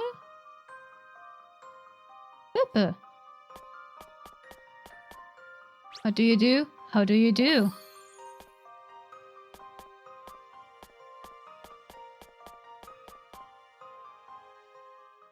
Don't worry. Leave this one to me. How do you do? Oh, let me do the next one too. I miss the good old Layton style puzzles though. This was nice. But I don't know. These two puzzles lacked a bit of flavor. But maybe that's just my imagination. I need money. I desperately need money. I'm broke. Give me money. Where's my money? Money! Okay, I think one more. Nope. Where's the last one? Give it to me. Gotcha. Hey buddy, do you have a puzzle? No? Aww. Ah, more story it is, I guess. Fine. No hidden puzzles. Money. Alright. Gotcha. Wow, it sure is lively in here.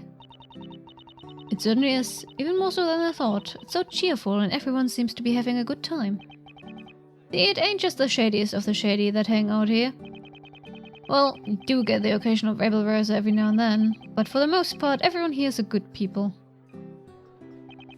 You'll find the head honcho herself over behind the counter. Why not go introduce yourself? Head honcho. This is not behind the counter, but hello. I'm gonna steal money from you now. I must get money. Ooh, we can practice knife throwing. All the money. All the money. Hi. Oh ho, boss lady. I come bearing customers for you. Do we even have money? Two. I say as if I haven't just pilfered money. But hint coins cannot... I don't think hint coins can be used to buy food. Turn the volume down before you scare away all my customers. Use your indoor voice, remember?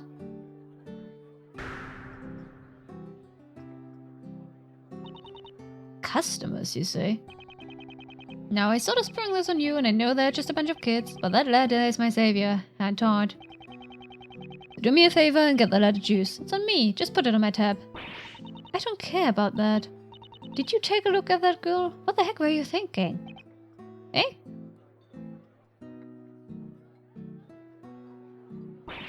Do you have a loaf of bread for a brain or something, you fool? Huh? That girl is suspected of being the Great Witch Bezella. Bezella, are you joking? I didn't know that.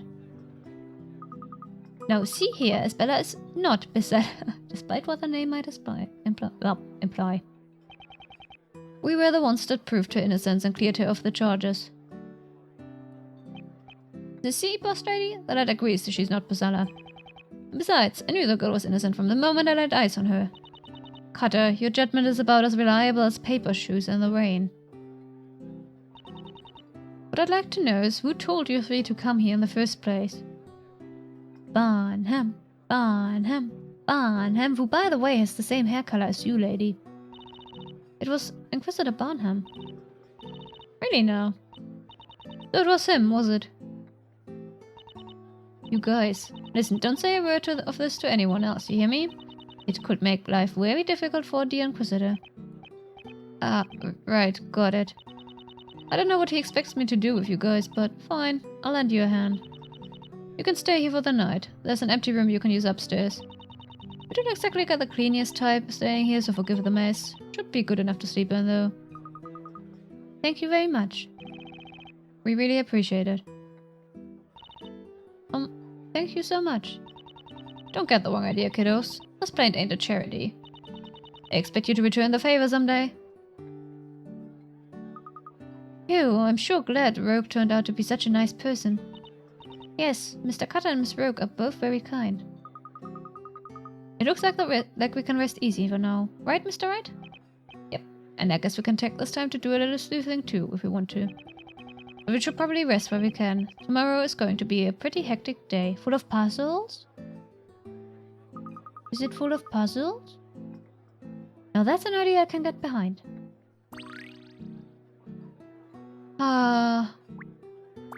Now I really need to play the other Layton games. I will overcome my adversity to the 3DS games, just so I can have puzzles. Boss lady is always helping out anyone that's in trouble. Okay. You don't have a puzzle, buddy, so... Go away, please. You don't have a puzzle. You don't have a puzzle. I'm disappointed. Do you have a puzzle? You also don't have a puzzle. How dare you?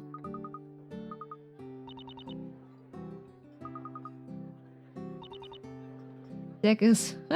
okay. First name basis. So are they siblings or are they not siblings? Are they related? They look like they could be related.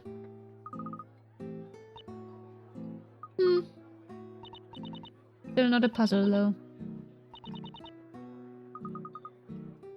No puzzle. Give me puzzle. Where's puzzle? You must feed.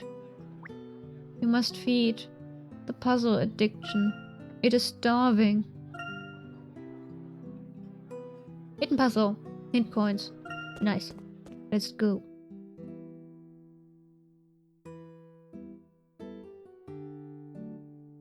Wow. It's a room. This must be it. So this is the room Rogue was talking about, huh? I don't know why my brain wanted to say Rouge. Or Rouge?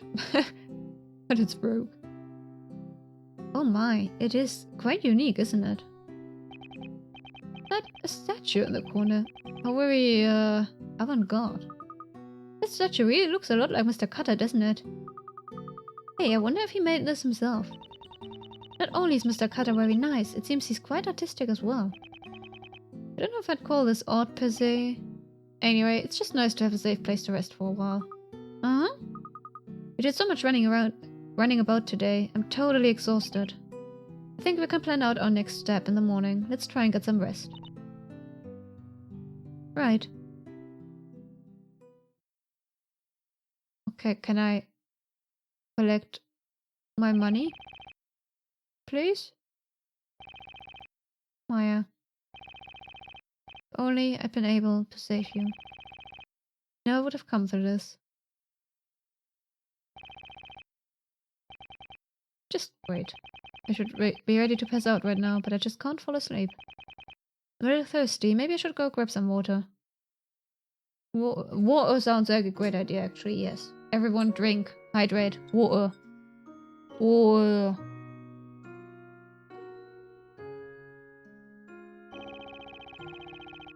Looks like the party's over. Everyone must have gone home then now. No one there to watch the candles burn down everything? Oh dear. I just grab some water and head back to the room. Puzzle? Puzzle! Puzzle. What's up? Can't get to sleep? Yeah, I'm absolutely beat, but I just can't keep my eyes shut. You don't say? Looks like you got your work cut out for you cleaning up this place. Do you need a hand? Nah, it's fine. The house rule is you make a mess, you clean it. But those dummies couldn't keep their eyes open. I'll make them clean up in the morning. Huh? So hasn't everyone gone home? I couldn't exactly let them go home in that state, so I shoved them all upstairs for the night. This is both their home and shelter. I mean, don't tell me you can't hear that loud snoring from down here. And here I thought that was my stomach growling this whole time. So, you must have come down here for something, right? Oh yeah, that's right, I came down for a glass of water. Alright, but you have to earn it first. You win at my game and I'll let you get any drink you want. On the house. Did you say game?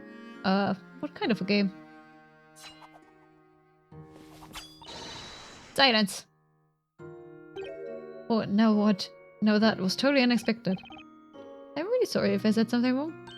Now, don't you go getting the wrong idea. I only drew this knife to use in this puzzle I've made for you. Okay. Sure. Pirate lady.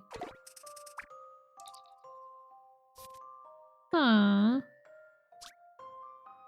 Light the red chalice to the bottom right-hand corner of the table. Use the knives to bounce the red chalice across the table. The direction of the slide depends on the angle of the knife. Be careful not to deliver any green chalices. Cups switch places when they hit each other. Okay. The red chalice. I'm not quite sure I understand. I'm not quite sure I understand. So I will check it out just to see what happens. Ah.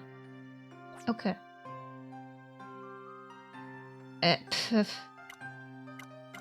Ah, I can only change directions. I see. Oh gosh. Okay. Not to deliver any green chalices. They switch places when they hit each other. Okay. Okay. Oop. And then they switch places. So this would be the green one then. Going, and then I switch places again, then I switch places again.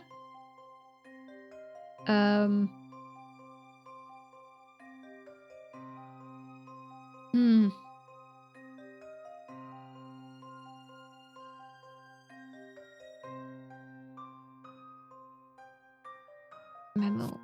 Ah, stupid memo. Okay. Wait. Let me... No. No. How do I... There. Right. Yep. Yep. And now it's green. Yep, yep, yep, yep. And now it's... Well, red, green, I suppose.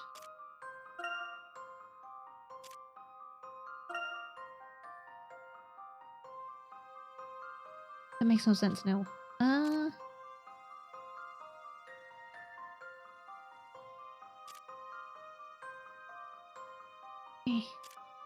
Down. What if I swap this? Now it goes this... where's my color gone? This way? And then goes up. Up. Meow. Hey, why do you switch colors? What's that? Still red? Still green, I mean. We can't go there. No. Memo. Meow. Meow. Meow.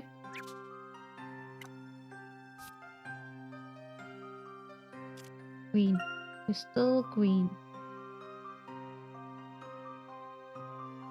We switch, now we switch again, now we're red.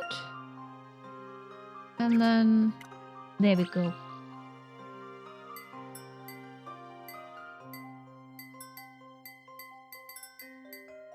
Nice. He looks so happy. Your Honor, there is a clear contradiction in this puzzle. What? What do you Just mean there's a thinking outside contradiction in the this box. puzzle?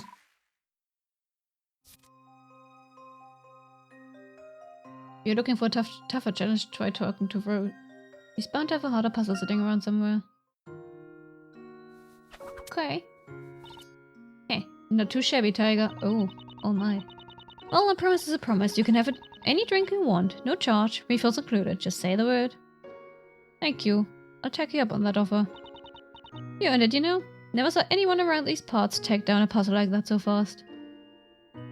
If there was a contradiction in how to resolve it. Yes, exactly. Exactly. It was pure luck, trust me. If you want a puzzle expert, Luke is the one to talk to. Oh, you mean that sharp-looking kid, right? You know, for someone so young, he's got a good head on his shoulders, that one.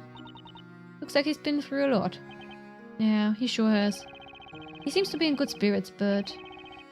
deep inside, he must be hurting really bad. He just lost someone very dear to him, but he's trying so hard to hide it. Then there's Isabella. She's had a new accusation thrown at her, and is again at risk of being burned alive, oh dear. And Maya can't stop thinking about how her death was completely my fault. Are you trauma dumping on this random lady, Phoenix? Are you trauma dumping? Maya, huh?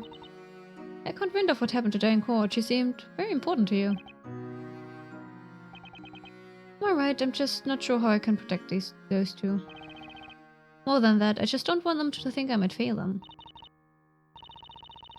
You want to protect them, and don't want them to think you'll fail, huh? That all sounds well and good, but you want to know what I think? I think you're just telling yourself what you want to hear. Huh? What do you mean? I think the words coming out of your mouth right now are downright selfish. Hey, what are you... Have you taken a second to step back from your wallowing and think how worried they must be about you right now? So it's hopeless, huh? Do you think those kids are hopeless too? Don't make me laugh. You wanna see hopeless? That's easy, just take a look in the mirror. How do you expect to protect those two if you can't even manage to get a hold of yourself? She's not wrong. Okay, I get it. You had some really rough stuff happen to you today. Unimaginably sad, emotionally trying stuff. That's why the first thing you need to do is just accept it. Accept it all. Sadness, the remorse, everything. Honestly, I don't blame you for expressing just how hard this whole situation has been on you. Who could? Can never forgive myself for letting this happen. Was it even your fault? Maya decided to do that. Like, what else could he have done in that situation? Prevent Maya from jumping and helping Isabella? Yeah. Okay. Are we done traumatizing now? I want puzzles. Give me the puzzles! Please! Oh, hey, Luke.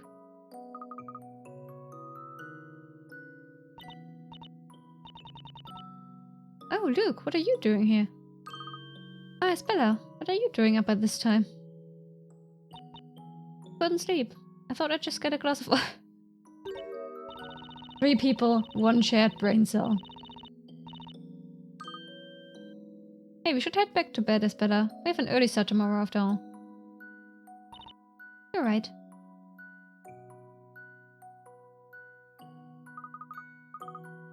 Mr. Wright.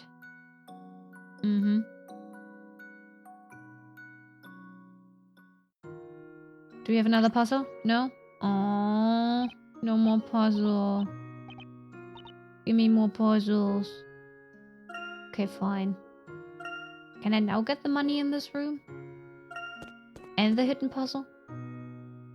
Can I? Please? Oh, sorry, Luke. Did I wake you up? Is Isabella still asleep? Yep, she's out like a light. She must have been really tired. Mr. Wright? Starting tomorrow, I'm going to give 110, no, 210%. Oh, where did that come from all of a sudden? I just want to help you stay focused, Mr. Wright. I'm sure with Isabella and me on your side, we can take on anything that comes our way. There's no puzzle out there, though, tough enough to stop the likes of us. No puzzle too tough, huh? That sure sounds like the look I know. Yes, give me all the puzzles. You've really helped me get back on my feet. I can definitely see why you're the professor's apprentice. That I am. Let's give it our best, Luke, as an ace attorney and an ace apprentice. Right you are. Alright, so, what do you say we get some rest, huh? I'm all for that. Good night, Mr. Wright. Random thought. Phoenix with some salt and pepper hair, like a grey streak right here. And then some salt and pepper, that would look really nice. And some wrinkles. Turn him into an old man. That would look good. Anyway. Clearing my head. Shaking all the random thoughts loose. Good night, Luke.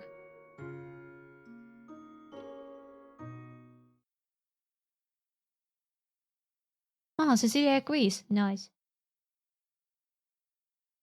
He can rock the old man look. Is the most crucial one. Yeah. Yet. Yeah, he can. I like this outfit. It suits her well. Yes, my lord, I understand. I leave the rest in your hands. Please take care of Isabella. Take care as in look after her, or take care as in off get rid of her? I wonder. Considering it's his daughter, I'll probably look after her. Yes. You have had to endure much thus far, but understand that the end is near. Indeed. Oh, I see. Is that a hint of contempt I see in you, Inquisitor Darklaw?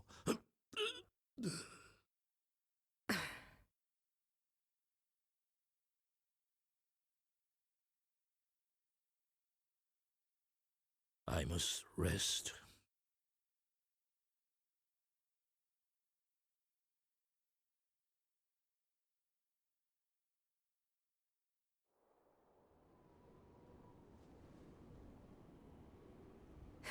What a foolish man. You will know soon enough. Soon you will see the advent of a new story. And you will pay for all of your mistakes. Okay. Interesting. Huh? The advent of a new story? Oh, hey, I Barnum. wonder, what could she be planning? It's true, strange things have been occurring within the story. Such as the storyteller making Espella Cantabella his own daughter, a witch. Why would he write such a thing? Something is not right. Should I investigate further?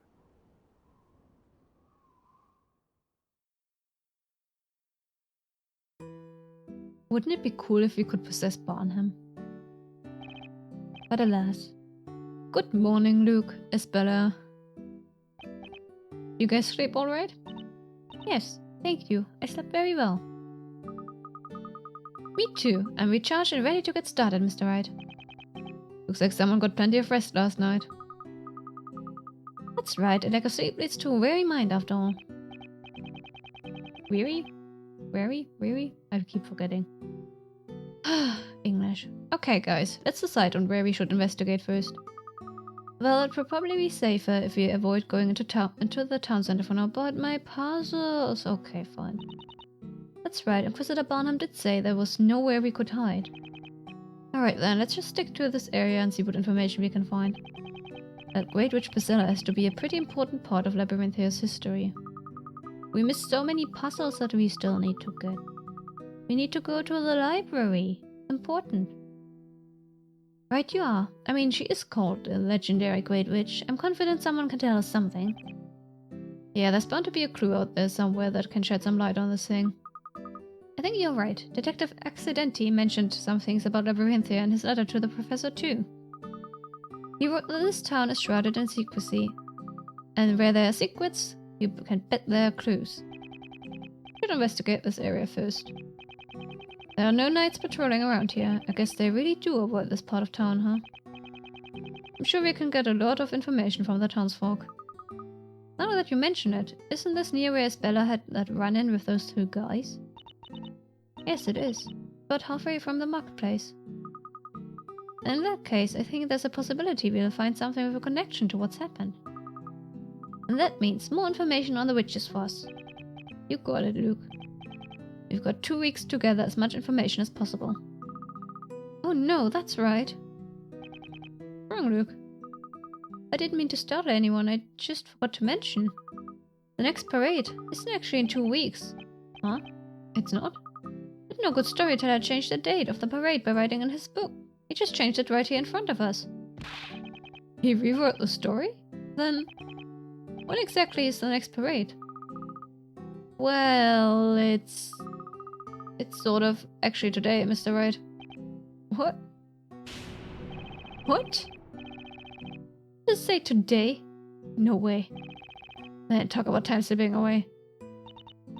I think they've already started preparing for the festival. It looks like it might start this evening. Just our luck. Mr. Wright. Okay, this gives us all the more reason to start investigating right away. Let's see what kind of clues we can find today while there's still time. I'm sure we can find something on the Great Witch Priscilla. Yes, you're right. Okay, let's do our best to find some clues. Right in this room. It's called money. 1.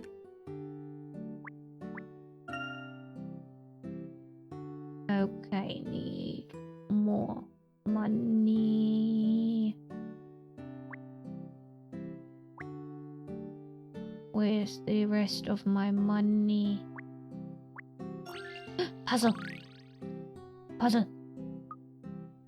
Puzzle! Puzzle, puzzle, puzzle, puzzle, puzzle, puzzle. Oh, that again. Dump on it. Alright. Alright.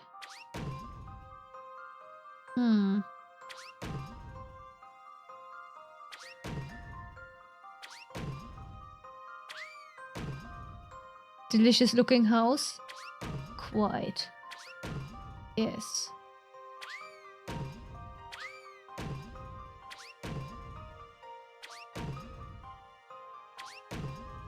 Ah. Oh, that's annoying. Shit. What am I doing? Oh no, what am I doing? Ah! Nah! I don't know what I'm doing!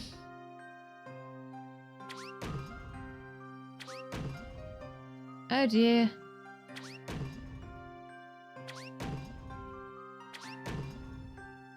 Oh no.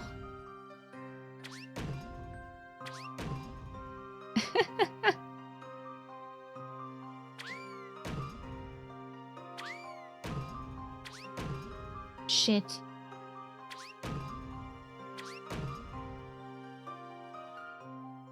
Can you eat it? Yes, you may eat it, Cecilia. Everything sucks. Aww. Like Cecilia said, there will come a time when everything does not... Is that pie? Penguin, think of chocolate and apple pie.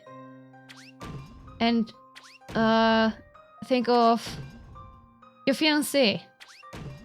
And other stuff you like. Think of good things. Why is there always one tile left?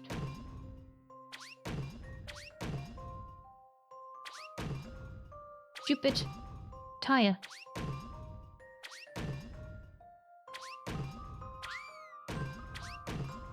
I'ma just stomp around, stomp around, stomp, stomp, stomp, stomp, stomp around. Stomping, stomping.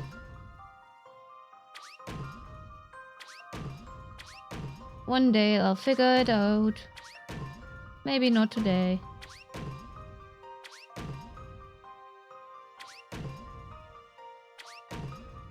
Ah!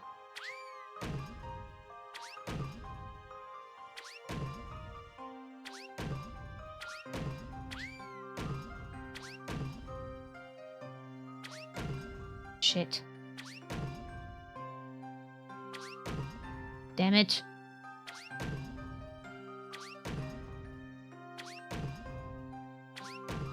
I don't know what I'm doing. I don't know, I really don't know.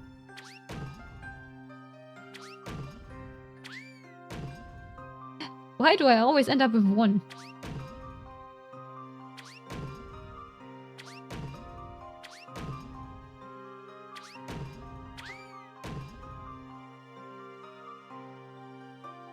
Game said, you cannot have what you want. That would be too easy. Okay, you know what? We're restarting. You wanted to call your partner because she said Roderick? But she said no? Aww. Why did she say no?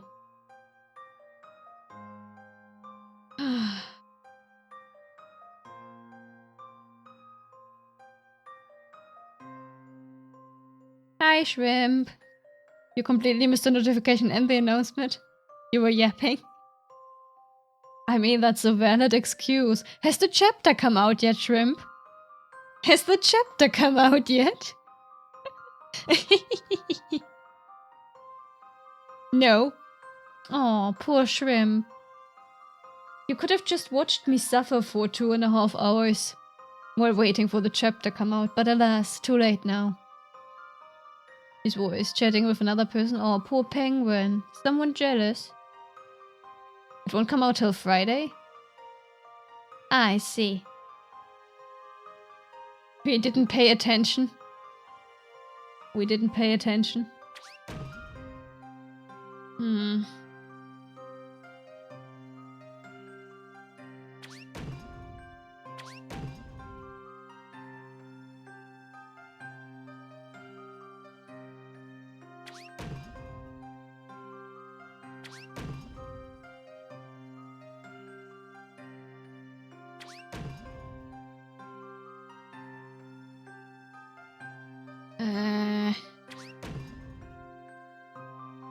Chocolate.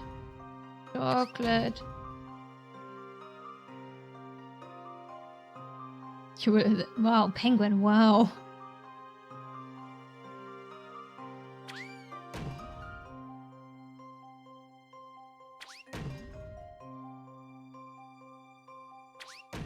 Look, we're fence hopping. We're fence hopping. Well, that was stupid. What was I thinking?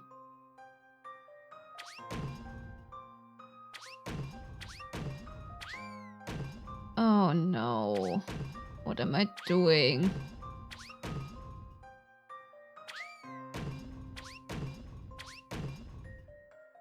What am I doing?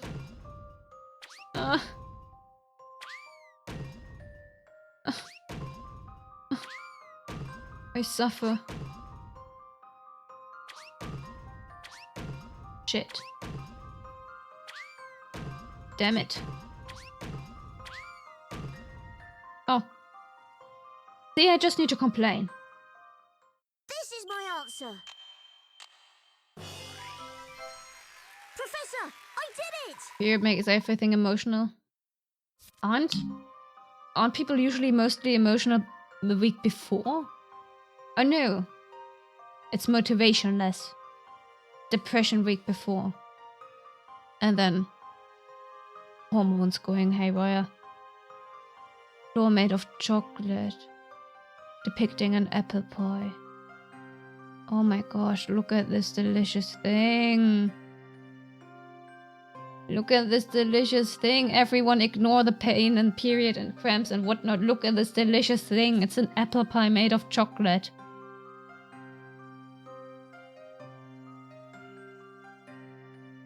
Penguin talking about adult themes on my stream. Goodness. But I'm not allowed to swear? So unfair. So unfair.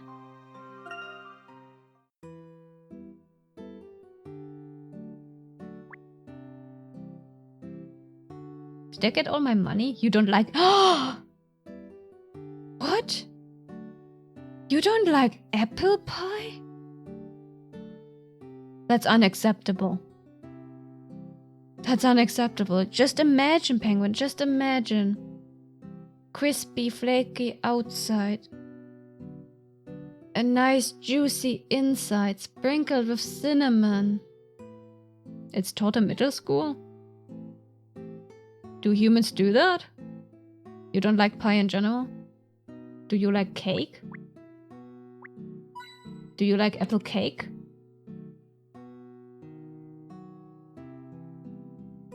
That number is not... I can't divide that by 3, so there's one more coin. Found it. Might be an energy. Okay, that's fair. Alright. You are excused then. What? No. No, no, no, no, no. Move! Move! Got everything? We got everything, okay. You don't like mine cake? It's fine.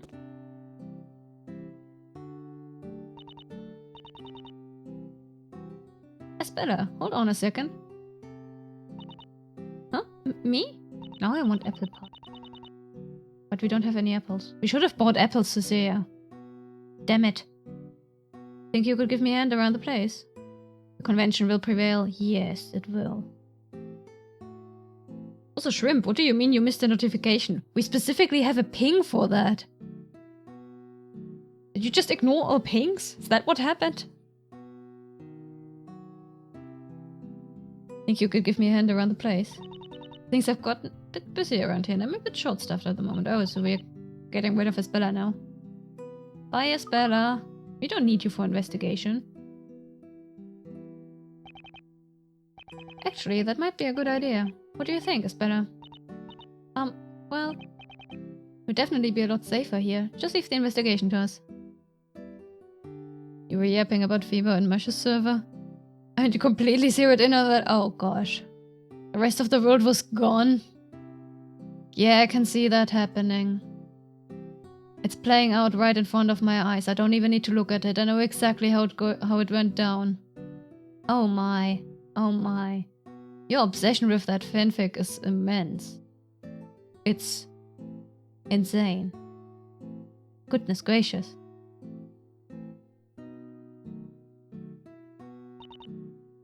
Okay, if you think that's best. Just, both of you, be careful out there. Of course, we'll be back soon with lots of info. Is it really okay to just leave Isabella here, Mr. Wright? You recruited 2 more people to read it? Will they also live react to it? I don't think Rogue really needed any help. I think she's actually looking out for Isabella. Oh wait, that was the wrong voice. Ah, whatever. Phoenix just suddenly got a higher voice. Huh? She is? Isabella has just been accused of being Bezella. Who knows what would happen if she set foot outside in the town?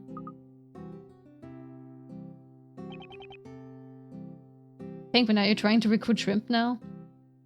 First LX and Cecilia, and now you're trying to game with shrimp? You hope they live react? I'll probably not be there to see it, but... I hope so too. Isabela's already been through so much. I don't think angry villagers and knights with sharp swords are gonna help her. Looks like this investigation is on us, Luke. Let's get out there and find ourselves some clues. The Ace Attorney and Ace Apprentice are on the case. Hey! Puzzle! Hey, Bardley. Oh, I know. I bet you're here to perform here.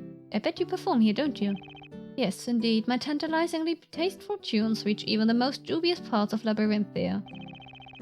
This tavern is home to a variety of musical palates. You're not the only bard in town, are you? This is that other guy, Birdley, right? Oh, it's just one letter difference. Good sir, the mere mention of that foul-loving fellow fiddler wounds me greatly. And now, a song. Okay, fine. Just because I like you more than Birdley, I won't complain. I still won't sing, though.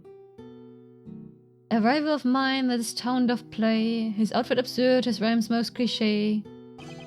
He stood there in court, parrot by his side, for there was a witch who had to be tried. Hey, but I must say, Bartley's rhymes roll off the tongue better than Birdley's. Rival, sheesh, never would have thought being a bard would be so hard. And just overnight, a star did he become, the town was abuzz, he gets all the fun. Hence why, good sirs. In the town square I play and play, yet not a single soul pays heed to my dulcet tones. I see, so you're saying that Birdley stole the stage from you, is that it? Yes, quite. Can you see how terribly tragic, tragically terrible his magic? But then I was suddenly struck with an idea, as if from the storyteller himself. The problem is that I do not have the melodious musical accompaniment. Never heard of that before. For a parrot, unlike you know who. Voldemort? Voldemort has a parrot? So you think you need a parrot too? If I could get my musical minstrel mitts on 2 parrots, truly send my popularity amongst the people sky high.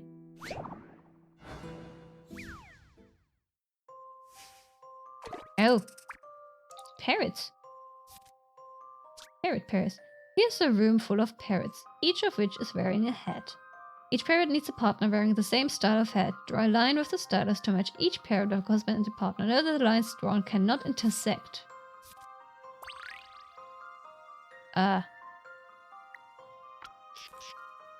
Okay.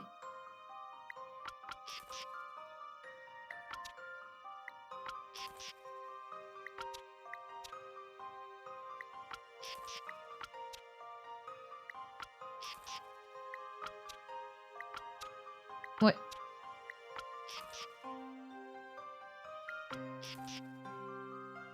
Am I missing something?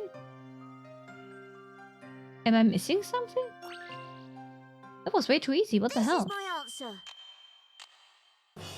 Huh? As you'd expect from a gentleman in training.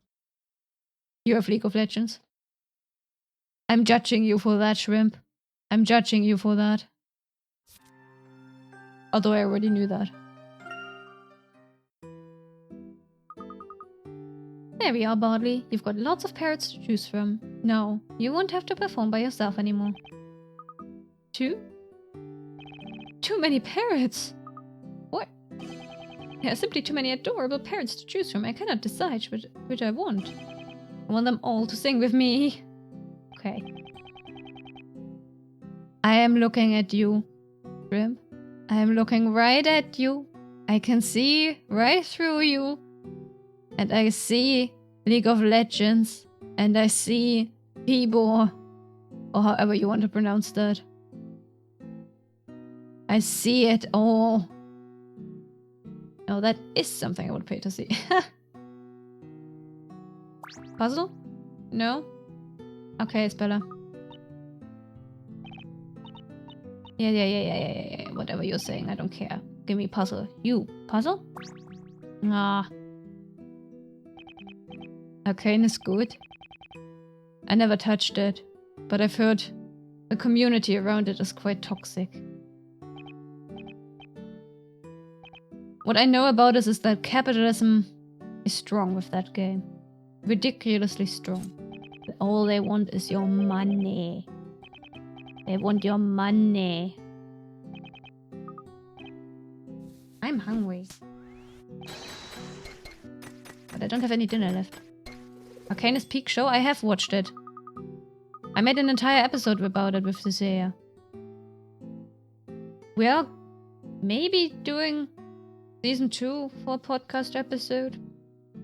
We just currently have no time for anything. The skins are optional. True. True that. Where is my money? Money. Well, I also want money, but where is my puzzle? Puzzle! You optional? What, me? Am I optional? No, no, no. I am inevitable. I am inevitable. One day I'm gonna turn the whole world into a zombie apocalypse. And then I'm gonna eat it all. You hate the Violet Evergarden episode? Why? It's fully free to play if you choose to. Hey, that's nice. But why is the... Thanatos. Hi, Cecilia. And Cecilia made it back to chat. Okay, lady, give me the puzzle. I need puzzle. Yes. Give me. Violet Evergarden is peak. It's a good anime. But it really did not do the show don't tell part well. My aromantic ass sat there and was like, this doesn't make sense. But okay. There's a 50-50 chance you will be snapped out of an existence with Neitshayd. More of a 50-50 chance you will be turned into an undead zombie minion. I already recruited shrimp for the apocalypse. It's fine.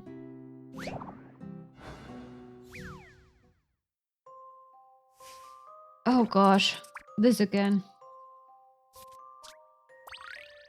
Okay. What is wrong with that memo? There we go.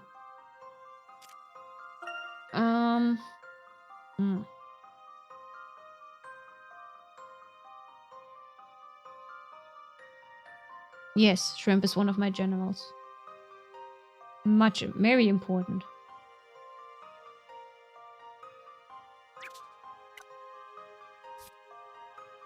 Anyway. Nope, wait, no, we need green.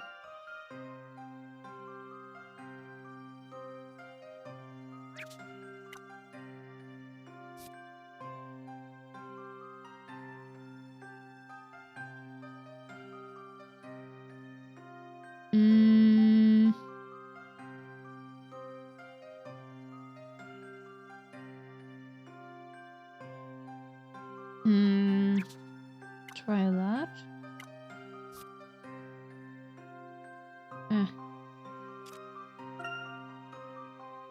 And then it turns red again. Yep. And now I need... And now it's green.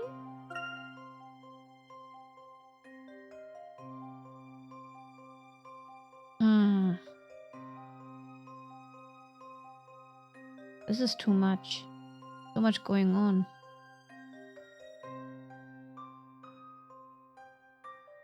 Do I want it up or do I want it down? I don't know. Try up. Oh, green. And then...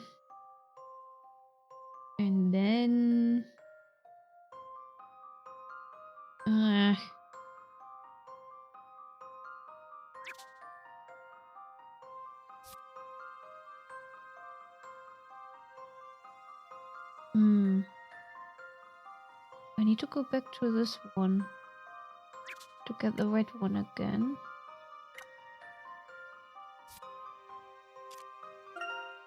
So there, now we're red again.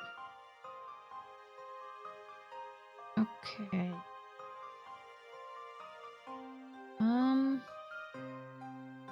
We go this way. So boop boop boop. And then we need to go up. That would be stupid. So beep. There. No, can't do that. It has to go up. And now we're green again. I can't go up, we have to go down.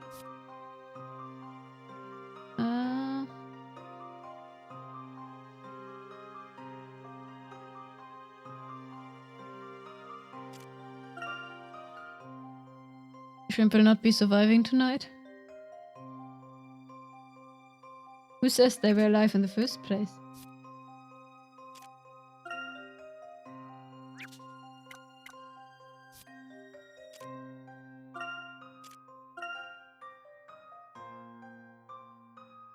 Okay. There. Yup, yup, yup. Let me do that. And then we go... Shit. No, that doesn't work. Shit. Okay. Wait a second. Where did I go wrong? Down.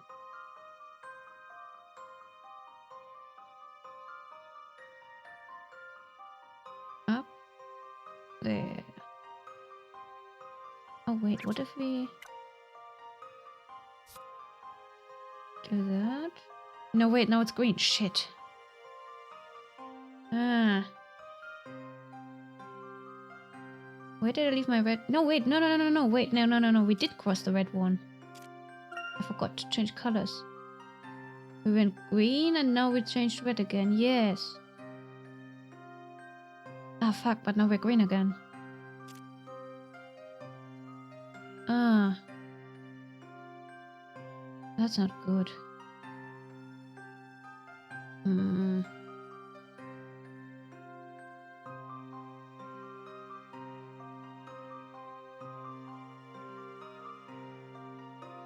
am I going wrong?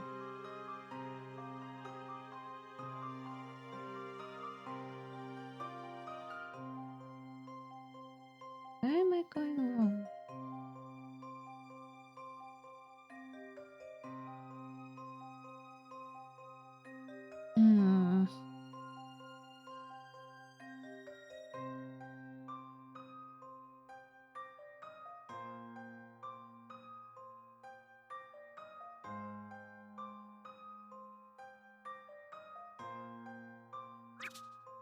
What did I miss?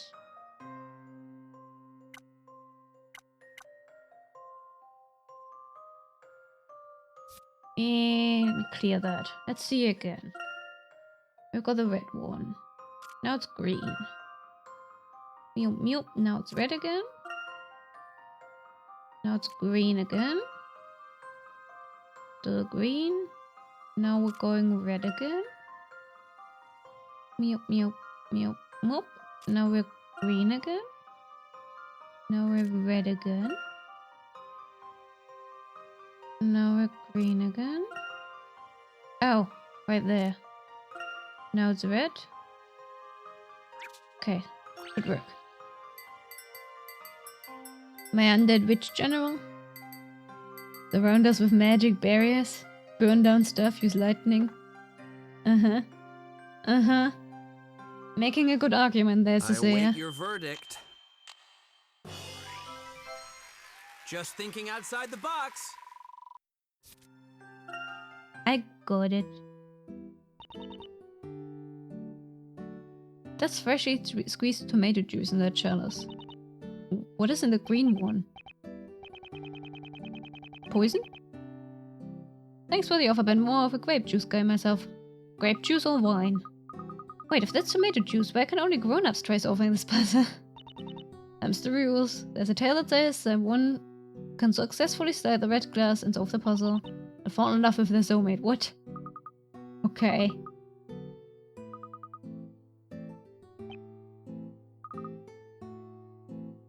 Okay, sure. I think we got everything here.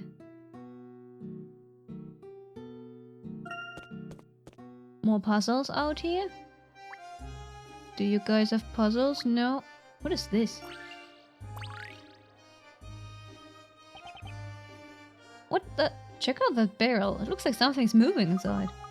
Mr. Wright, it looks like something might be stuck in there. Do you think we should pull it out?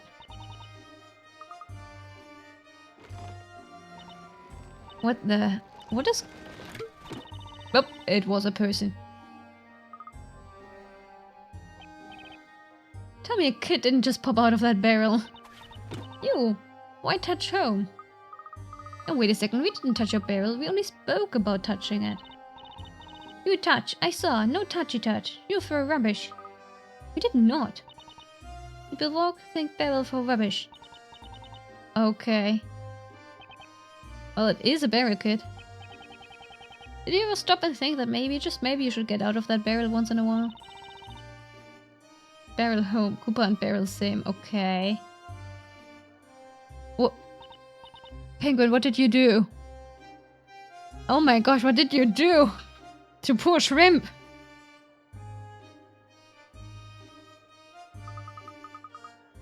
A storage box. Is that an apple? I want an apple. Give me the apple. We don't want the box, but we want the puzzle. You were playing around. Stuff happened. I see. 5 boxes have been placed on pedestals. Let's do no touch, the king said to his queen. Ah, Mr. Queen. Yes, I remember that part. Shrimp is nursing pro-shrimper eggs. Still? Wasn't that arc already over? Is it happening again? What is happening, guys? At first glance they all appear to be the same, but in reality one of them is different. Oh, I can... Ooh. Fancy.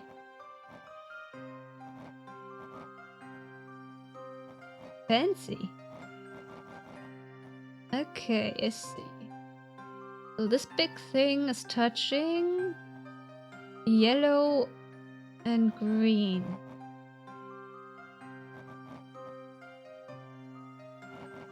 Yellow and... Can't see that for the other one. Well, there's green at least.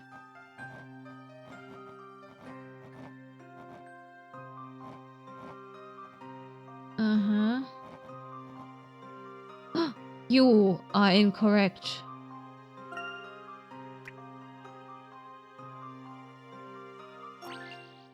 Oh, I did. See what you think of this. You're not paying child support? From a gentleman in Oh training. dear. Oh dear.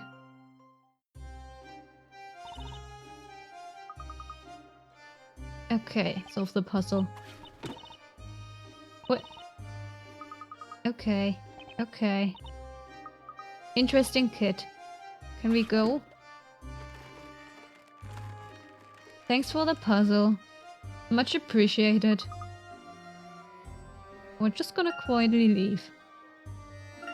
Exclamation mark. Wait, did we get everything here? Yes.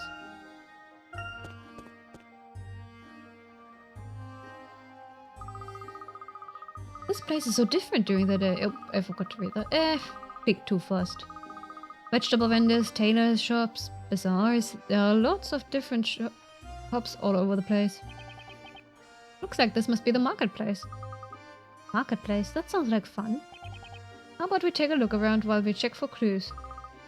But Mr. Wright, we have to make sure we focus on the investigation as well, okay? Luke is super serious. Mr. Wright, look! Isn't that Mr. Neitshayd and Miss Mary standing over there? Oh yeah, now that you mention it, Isabella did say that Miss Mary's farm is somewhere around here, didn't she? I don't see any knights around anywhere. I wonder what the Neitshay's doing here. Yeah, indeed. Anyone else? No? Okay. Oh, you don't have a puzzle. Fresh milk of Labyrinthia. You won't find a bargain like this anywhere else. Oh, we meet again. Are you here to purchase some of my fine milk? Oh, I'm afraid not, sorry. We'll be sure to pick some up next time.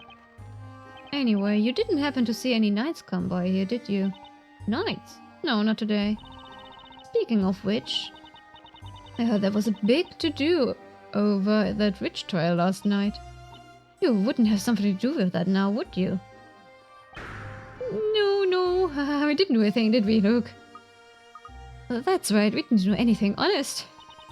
Okay, that's a relief. We wouldn't want Mummy's little milk muffin getting all spooked because of your antics now, would we? Poor goat. Yes, ma'am. We'll, be careful not to spook your little milk muffin. Muffin. Muffins. Mr. Neitshayd, is that you? What are you doing around here? Is it not obvious? I'm selling potatoes. I see. Drinking in broad daylight, buddy. You'll never forget that fateful day, that fateful witch trial. Truth is, the following morning, I had my entrance exam to join the Order of Knights. That right? But night of that trial, what happened in that courtroom? That was also the night you made me a complete laughingstock. Not only that, because you dragged that trial so late into the night, I overslept. So you must have ended up being late to your exam, huh? That's totally not my fault. Well, good luck on the next exam, Mr. Neitshayd. I have abandoned such a title. But you're still wearing the uniform. Huh? I live, eat and breathe potatoes now. Potatoes are my life. The journey of a potato seller is a long and arduous one. You may now address me as Sputley. Okay. Alright, Sputley. I'll take 2 potatoes, please. You have my thanks, Sir Blue Knight. What are you paying them for? Where did you get the money, Phoenix? Oh, poor shrimp. Penguin, how could you do that to poor shrimp? It seems like the knights haven't been looking for us here. You're escaping the country? Oh dear. Oh dear.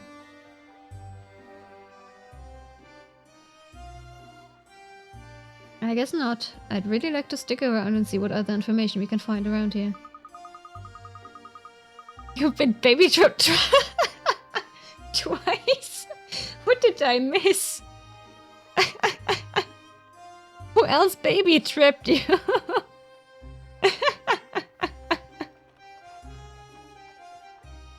Yes, I know you're lesbian, Penguin. Shrimp is shrimp. Shrimp is 19 shrimp in a trench coat. I don't know where this falls under. Lesbian? Didn't Pride Month start today? Oh, also, Happy International Children's Day, my dear children. Kids. I don't have presents for you, I'm sorry. But Happy International Children's Day.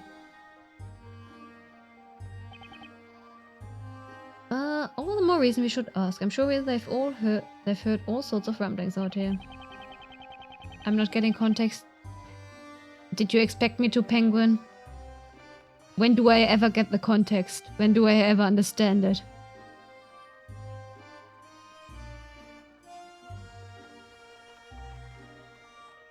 Yes, shrimp's gender and sexuality are shrimp.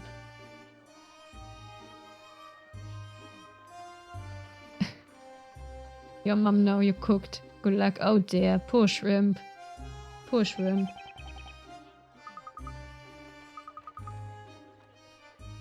Poor shrimp. Baby trapped twice. Oh, cutscene.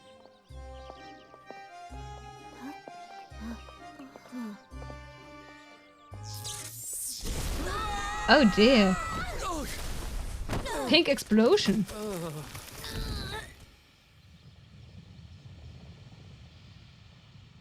Great. That can only end well.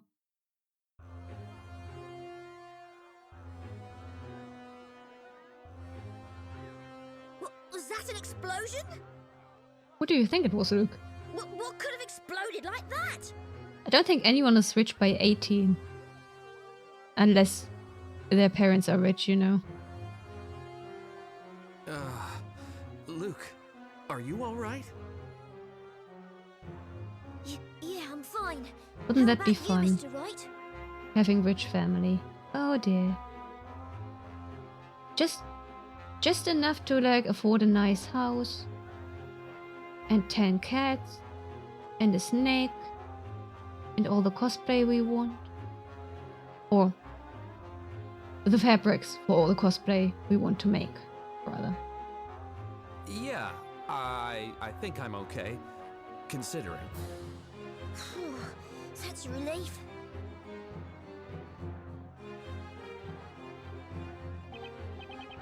What could have caused that explosion? And of all places, why the middle of the marketplace? Mr. Wright, do you think? Could a witch have done this? We know they can summon fire and turn people into gold. There's no doubt about it. This has to be the work of magic. I agree. At least it sure seems likely. We should investigate the area of the blast. Let's go, Mr. Wright. You can self-educate yourself on all the techniques on how to improve our cosplays. Yes, indeed. Right, and if we come across anyone injured, let's give them a hand, alright? In that case, how about we split up? Splitting up is always a bad idea, Luke. I mean, I suppose you're not in a horror film, but still. Still. I'll go and check that side over there.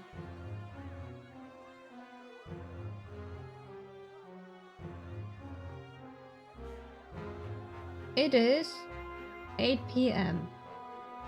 Technically, this is the time where I ended on Sundays. And I do have a lot to do still, and I'm hungry. So what say we about leaving it here? Wait, I just saved. I just did that. Anyway. Oh gosh. Poor shrimp got baby trapped.